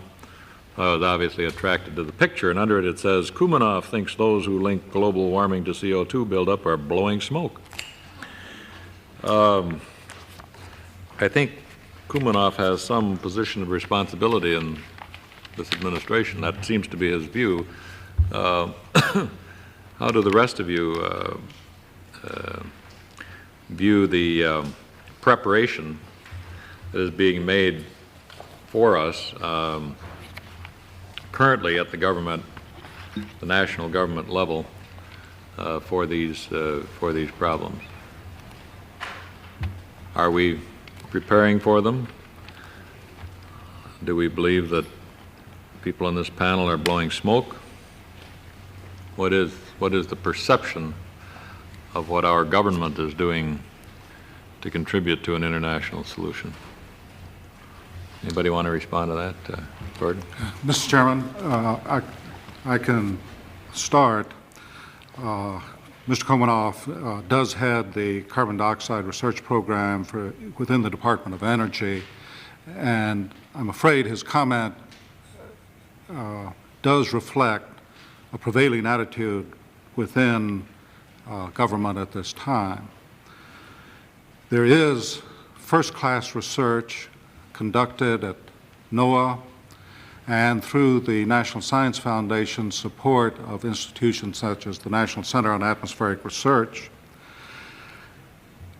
The work has largely centered on modeling, and I believe that this has been proper in the early stages. But as we get to know more about the complexities of the issue, there's going to, in my view, have to be a greater emphasis on, let's say, understanding the detailed chemistry within the atmosphere. This means making many measurements, using satellite observations, having a much more of an integrated program than we have today. Research on the ecological aspects is fragmentary. Very little is put together in any sort of coherent way, and yet I feel it's critically important to make judgments as to how our life-sustaining agricultural and other plant systems will respond to climatic changes and changes in atmospheric chemistry. And finally, I strongly support Dean Abramson's comments with respect to the need for policy research. Very little is underway. Other than that, I think that he himself has led. And I believe that these separate elements do not go toward making a total program. It's highly fragmented. On the international arena, the World Meteorological Organization and the UN Environmental Program have initiated steps, but I think only in a preliminary way, and a far broader and greater effort, again, perhaps along the lines suggested by Senator Gore, is something that I think that is very much needed. Okay. Dr. Manabe, I want to return to the major point of your testimony, that is people to really understand the scenario of soil moisture changes that you suggest they need to be able to somehow picture it in their mind. And you put up a mind picture and we had to take you back to the microphone or something. So is there a region in our country or in the world that today has the temperature and moisture characteristics that your model indicates will prevail in the center of North America? For example, the Red River Valley in Minnesota early in the next century. Is there some place where today we can get a feel for what you model as tomorrow? And will these so-called Dust Bowl conditions prevail in other areas of the world, like in Europe and Soviet Union, for example. I'm now very interested in that as chairman of the Intelligence Committee, and where there are other bread baskets like we have in the upper Midwest. The dust bowl is a very good qualitative analogy to the kind of condition we are getting in the mathematical model. If you are asking me, is there any other places which is similar dryness, it is very difficult to find analogous thing because it's getting wetter in winter and get drier in summer. So, you know, I can't say it's similar to desert, obviously, because winter, it's wetter. And so one way to calibrate this is if you look at, even now, you have a large year-to-year fluctuation in soil dryness for probably nothing to do with greenhouse gas warming, just natural fluctuation of soil wetness from year to year. And the magnitude of reduced soil wetness is about comparable with the magnitude of fluctuations from year to year. So there is a very interesting consideration to make. That is that if we do some water management, which take care of natural fluctuation now, we're going a long way towards preparing for such a sort of thing. That may be one way to describe this dryness problem. Does that answer? I am going to have to depart. I understand it is not without the tradition of this committee to permit senators to continue meetings, even though they aren't on the committee. We wish you were on the committee, Al, because I know of your interest. We have a large number of questions which will need, as Dean indicated, will require response in order to make a complete record. We have let the testimony go much longer than the usual, either 5 or 10 minutes that we restricted it to, but by the same token, I know all of you felt limited in what you were able to present here today, so we will submit questions to you. And I will now turn the hearing over to our colleague from Tennessee, and as long as he is willing and you are willing, you may continue this hearing, at the end of which I would appreciate your formally adjourning it. Well, Mr. Chairman, I appreciate your courtesy all the more because it departs from the traditions of the committee, and I will not strain your courtesy or that of the committee by asking very many questions, just a couple of brief ones, however, mainly about political questions. As I understand your testimony, if we take the political choice of waiting to see more about what's going to happen, the consequence of that choice will be to limit our options for responding to the greenhouse effect, and by increasing the impact the world will likely experience from the greenhouse effect. Are you all in agreement with that statement? I certainly am. I think the question of time scale is critical. In order to introduce a new energy, it takes at least 50 years, or to change our water resource management infrastructure, or any of the underlying structures of our society, takes a matter of several decades. Yet we're talking about possible changes in times of a few decades. Yes. And it's that mismatch of time scales that make this such a critical issue now. Yes. And indeed, if we wait too long, then the changes will be upon us, and reaction will be of the sort to limit damage rather than to manage for benefit. Anyone disagree with the statement as made? Well, second to proposition. In order for our country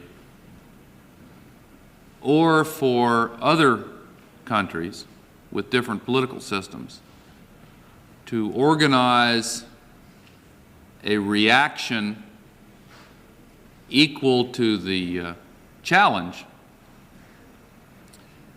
we need a greater degree of certainty that such a reaction is absolutely essential in order to avoid the dire consequences sketched out by scientists like those on this panel. At a very minimum, at a bare bones minimum, therefore, the meagerest responsible approach would be to greatly accelerate the scientific efforts to diminish the remaining areas of uncertainty and enable policymakers to present their respective publics with evidence to which no one could respond as Mr. Kumanoff has responded, by saying, convince me, I'm not sure this is real. 95% or 99% of the scientific community that's looked at the evidence agrees with the point of view expressed by this panel and by Dr. Sagan earlier. But you also qualify your statements responsibly by saying that the extent of the impact is unknown, the time in which the impact will first be felt cannot be predicted with precision, because we don't know enough about the ocean system's interaction with increased CO2, or about the possible adjustments in the cloud system as temperatures increase, or about the contribution of trace gases, etc. The caveats and qualifications diminish political will out of all proportion to what the effect they should have. Because the central message you're giving us, stripped of the qualifications and caveats, is that we have a global environmental disaster of virtually unprecedented dimensions, building fairly quickly to a point where human civilization will almost certainly experience very large impacts in the next century. And that's what the scientific evidence points toward. Is that a fair summary of it? Yes, Senator. There will always be uncertainty. We will never be able to predict the future with 100% confidence. It comes to mind that I was in this room testifying when Senator Muskie, in a moment of exasperation, say, give me a one-handed scientist. Yeah. Because on one hand and on the other hand, and you've heard that today. But we feel that there are uncertainties. The uncertainties will be reduced, but the problems and the consequences are so large that action over and above just further research, I believe, is warranted. And whether it is calling attention to the problem or taking measures along the lines that we've all talked about, energy efficiency, shift of fuels, limiting of the use of freons, banning the use of freons, a whole series of actions that, in my view, are not likely to cause great economic disruption, but at the same time provide us with the means and the time to more adequately deal with this longer-term issue. Can I comment on that? As I see it, that I agree with Dr. MacDonald that we will always have some doubt about prediction by mathematical models. And as I experienced last 30 years I have been working on, progress has been steady but very slow. There's no quantum jump suddenly go up like that. So that I anticipate that progress in future also steady and slow. And so how to trust these models? One of the key is to commitment to long-term monitoring of the atmosphere and climate causing factors. And then you always use state-of-the-art climate model and compare what has happened. And then you gain confidences or lose confidences, but as keep comparing with the result of monitoring, at the same time improving the mathematical model continuously. And this is a passage I can see. And as we can demonstrate that mathematical model gradually has been explaining actual change in climate, our confidence will increase. Now, what this means that is, seems to me, rather than sudden commitment into something like that, but what we need is a very long-term, sustained commitment in the climate modeling improvement and climate monitoring. That's from the person who working on this, the research. That's the way I feel what we needed. Yes, sir. Senator Gore, I'm very encouraged by the fact that there's so much awareness and understanding of the principles, the physical, chemical, biological principles on behalf of people like you. And I see that consciousness growing around the world. I think one of the next steps that will make many people feel more urgency with this set of questions is that of the timing of the effects. The modeling work that people like Dr. Manabe do, I believe in the next several years will be saying much more about the timing of these effects. Up until now, it's been more common to deal with this canonical view of a doubling of CO2 whenever it occurs. Now there's much more attention being focused on the year at which certain effects might ensue or begin. And this target exercise of the type that Dean Abrahamson described, I think would be very useful for us to begin to get on with. As the timing of the effects becomes clearer, we can identify targets at which the change will be detectable and acceptable or unacceptable, and begin to identify what kinds of research are necessary to pin that down better and what kinds of adaptation. So I think the identification of some of those target levels, I'm a little worried about a 5-degree change as being unavoidable myself. That seems on the high side for us to immediately say it's acceptable or unavoidable, but without identifying those kind of target levels, we're not going to know, because we won't have done the biological adaptation studies, the looking into the shifting ecosystems, nor the policy impact statements. I guess I would like to stop my soliloquy or monologue with one reminder that the uncertainty we're dealing with exists on the high side as well. I don't think we know that we've bracketed these impacts as well as we say we have. They may be larger than we are saying. Particularly if the ocean release of CO2 is on the high side, if that turns out as speculated. An issue we have to deal with, which is not as difficult as the ones you have to deal with, are how to get scientists together from different disciplines to do this multidisciplinary work as opposed to interdisciplinary work. We're getting a lot of encouragement from places like the National Science Foundation and NASA, and I think a little less encouragement from places like the Department of Energy. Well, yes, Dr. Abrahamson. I'd like to comment a little bit too. First of all, I don't mean to imply that my 5-degree, I consider that acceptable. I think that's terrible. My point is that you don't even have to assume the upper end of all the present estimates in order to get 5 degrees, and 5 degrees is a very plausible number, and I agree, to which I think we're going to have to work hard to avoid. On your remarks specifically, Senator, 3 points. One is that I think that that working to get an international consensus of the scientific and technical community is very important.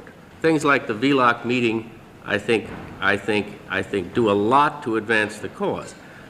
There have been suggestions that a lack of getting this consensus before the U.S. takes vigorous policy action may actually be detrimental. I don't know if this is true. I've heard it often, though, that, for example, when we moved rather quickly to ban the aerosol spray can use of chlorofluorocarbons, Europe lagged. And part of the reason for the lag was just a professional jealousy of the scientific community that they weren't involved, and that in some cases very personal considerations kind of interfered with that machinery. And I think that non-governmental efforts to achieve a broader understanding on the scientific basis can do a lot. Second point is that the U.S. plays a big part in this problem. First of all, in its creation, and secondly, in the means available to limit it. And I certainly hope that no one is suggesting that we have to get this kind of international consensus before we start to put our house in order. And the third thing is this has to do with this winners and losers. People very glibly say that some countries are winners, some countries are losers. The implication being, I think, that some countries will want to encourage it rather than discourage it. I think that with a little work, one could make a pretty convincing case that there are probably no winners. No winners for a number of reasons. That simply the stress associated with responding to the temperature change will sop up so much capital and put so much stress in the systems that it'll be disruptive, even if you can show that at the equilibrium of the change it might have been good for the place. Yeah. And secondly, it completely ignores the international political response. Well, I was encouraged by some favorable comments about my suggestion for an international scientific year focused on this problem, and I intend to pursue that. With respect to your earlier comments and the interchange just now about whether or not 5% is inevitable and or acceptable, I think the distinction between acceptable and inevitable is important, and I take it that you don't disagree with that. But and the underlying point which leads you to speculate this, Dr. Abrahamson, is that we have in effect already lost the option of having zero effect. Pardon me? Yes.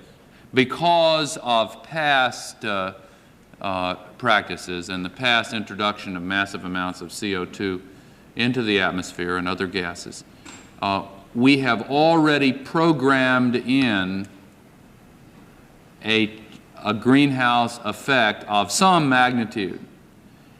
Does anybody disagree with that? Nobody disagrees with that. And the question before us now really is twofold. Number one, how do we get better, more accurate, and reliable information about exactly what is likely to take place, when and where, because effects will be different depending upon location. And how do we get that information fairly quickly? Secondly, at what point do policymakers decide that the information is of sufficient reliability to warrant intelligent decisions that have the potential for mitigating the impact? The path of least resistance is on both of those questions to say, first of all, well, let's just wait and see.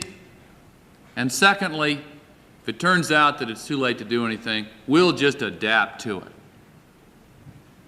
Well, the answers are, the reasons why those two strategies are not acceptable are, in turn, we can't just wait and see, because we've already programmed in some effect, and the longer we wait, the larger that effect will be. Secondly, if we have a clear understanding of how large the impact is likely to be, we would probably judge a policy of mere adaptation to be madness, even in light of the rather large changes necessary to mitigate the impact of the greenhouse effect.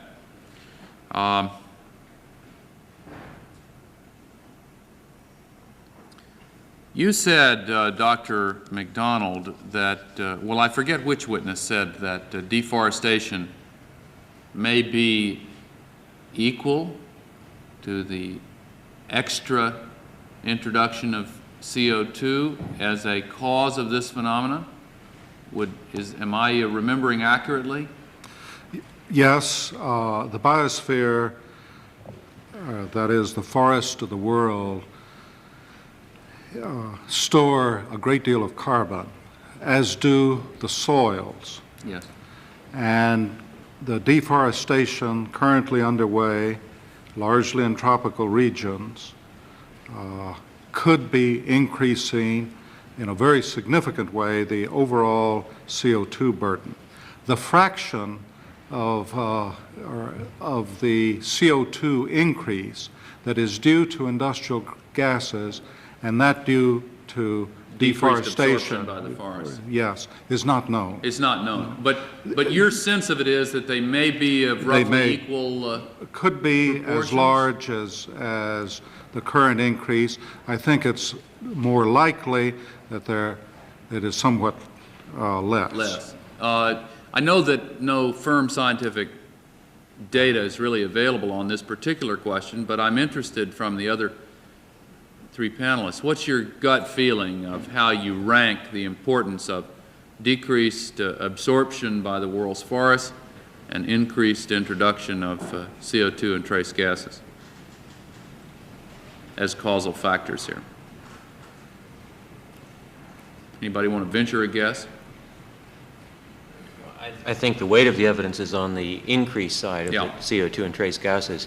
It's unfortunate that some of the tools that would be available to settle that question either are no longer valuable, such as in the case of carbon-14 studies, where the massive bomb testing in the atmosphere in the late 1950s and early 60s has rendered carbon-14 work on CO2 and methane less valuable than it would have been if the bomb testing had never occurred.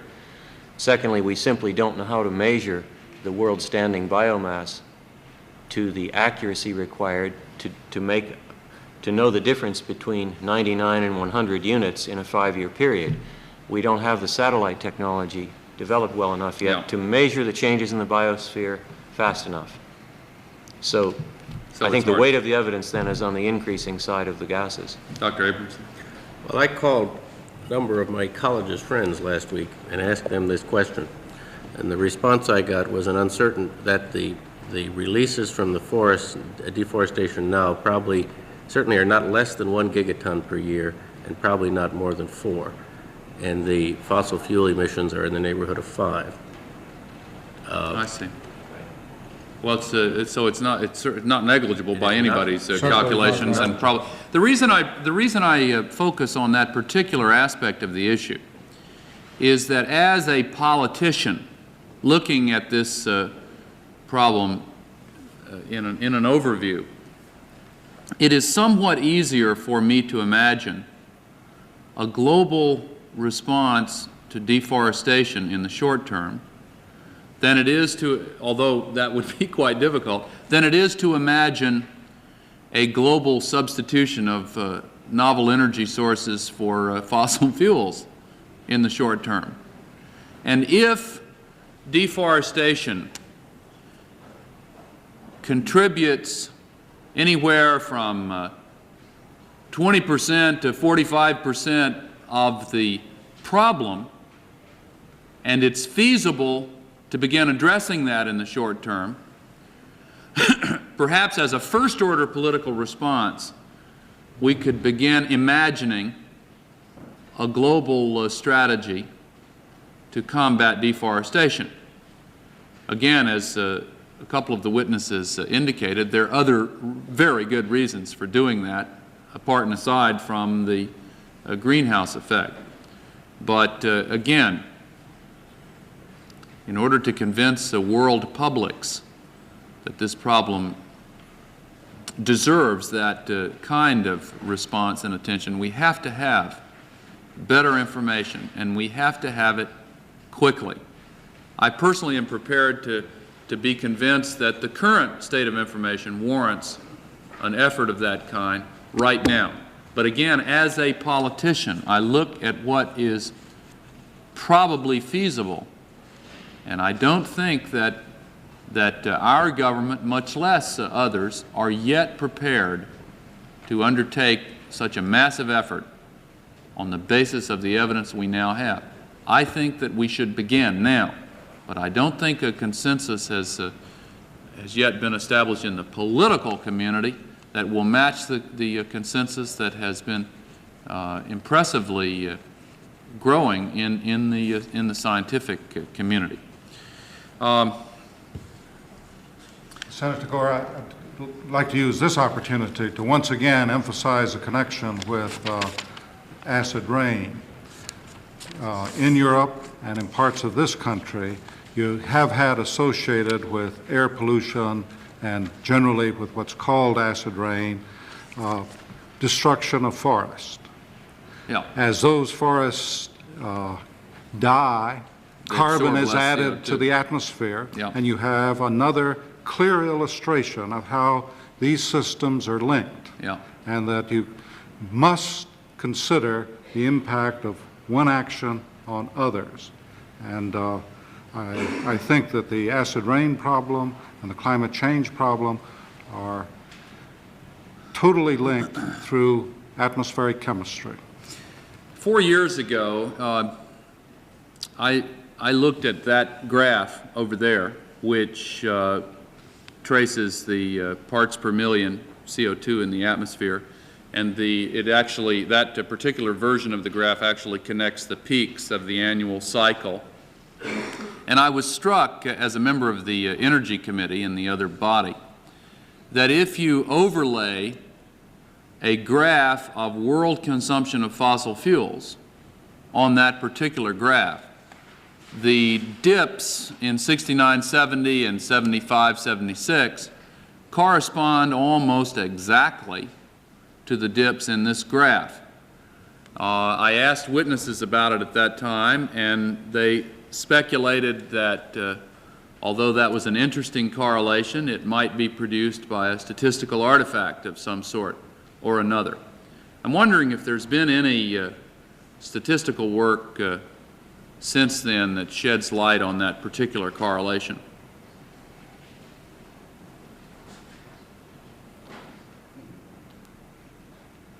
If the answer is no, just say no. I don't have the details of those years in my head, but I do know that there's been enough of a CO2 record now to see the influences in energy usage upturns and energy usage downturns year by year, in one time at least. There's also been some dramatic connections with El Nino effects, where oceanic surface temperatures the effects of those and other circulation changes in the world's oceans can be seen on CO2 concentrations in the atmosphere. Well, but presumably that something like El Nino would presumably be sensitive to the measuring points, and I mean, wouldn't that it's not everywhere. That's wouldn't right. that wash out on a global basis if you just had a shift in the patterns of the ocean warmth? There's a large regional response, larger than global. That's right. There's also the beginnings of evidence that the annual cycles in the CO2 concentration that you referred to may be providing the evidence on the amount of biomass change, that is the respiration and drawdown of CO2 from the atmosphere, being linked to the amount of living photosynthesizing material. Of course. I mean, yeah. I But mean, the that's- evidence in the record now is becoming clearer and clearer that it's not quite clear yet that we can tell the changes in the world's biomass, but there is evidence now that the amplitudes of the CO2 cycle are increasing a little bit. Every once in a while, and I hesitate to raise this question, but I do, because every once in a while somebody raises the question of not extraneous factors, but of other factors not frequently mentioned, like termites. You dealt with that question? And if so, dispel that if you would. Well, the termite work has been done, a large part of it, in our laboratory in Boulder and in the field in Africa and South America by our group. Not me directly, but people working with me. It arose mostly in the connection of atmospheric methane, where it is absolutely clear that microbes living inside termite guts do produce prodigious amounts of methane. I mean, and when you look at the magnitude involved, it really is very, very large. And carbon dioxide. But if you're thinking about global change, That's been constant. that's the question. Yeah. And the ecologists are debating whether termite populations increase dramatically after an episode of forest clearing, or whether the termites are not quite so opportunistic, and I don't believe that question is settled. So it could be, instead of just being a constant over the last several million years, it could be a kind of a flywheel effect that increases CO2 levels in the wake of deforestation episodes. Well, all an increased population of termites would do would be to recycle things faster. Right. You get the same end products, but you might end up with the CO2 coming out of rotting and decaying material faster than would have happened in the absence of termites. But given the magnitude of the gases involved, it would be statistically significant for any measuring scheme that we're... Oh, yes. We don't commonly think of these things, but termites are on the lower end of the carbon cycle and cycle an enormous amount of carbon annually. But we also, to a first approximation, I think we have to regard them as part of nature that have been there for a long time. Yeah, yeah. Well, did you have something else you wanted me to ask? In terms of what can in fact be done. What's that, CFCs? Well, fluorocarbons, it's a spring propellant, and it was in Right Guard, and we banned it in this country in the 70s. That's what they were talking about. Yeah. It's one molecule of CFC is about 1,000 times the potency of one molecule of CO2 and greenhouse. Now, chlorofluorocarbons, while small in total volume, are very powerful in their ability to absorb infrared rays, correct?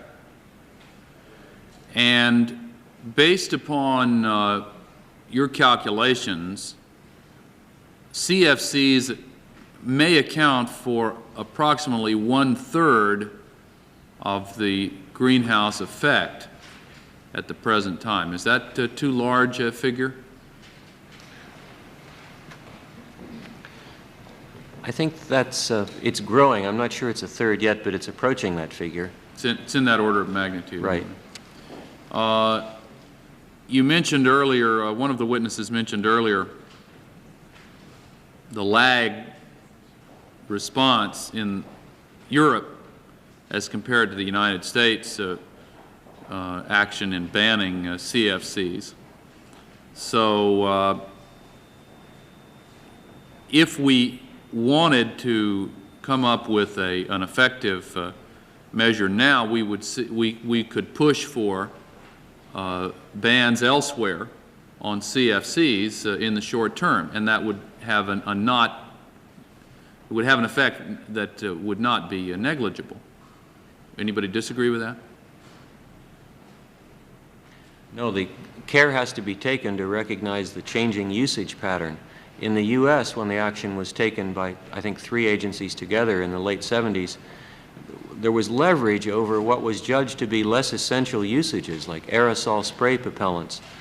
The changing usage now has emphasized more, you might say, more essential usages in many countries, although in many other countries of the world, the aerosol usage, which I think is correctly judged to be less essential, is still proliferating. So there is some leverage there, yes.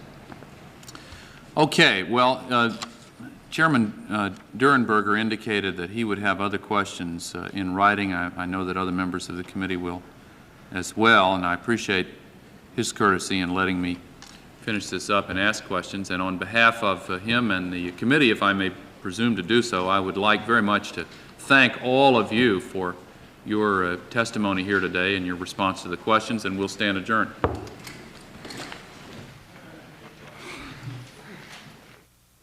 Thank you. Wish I was.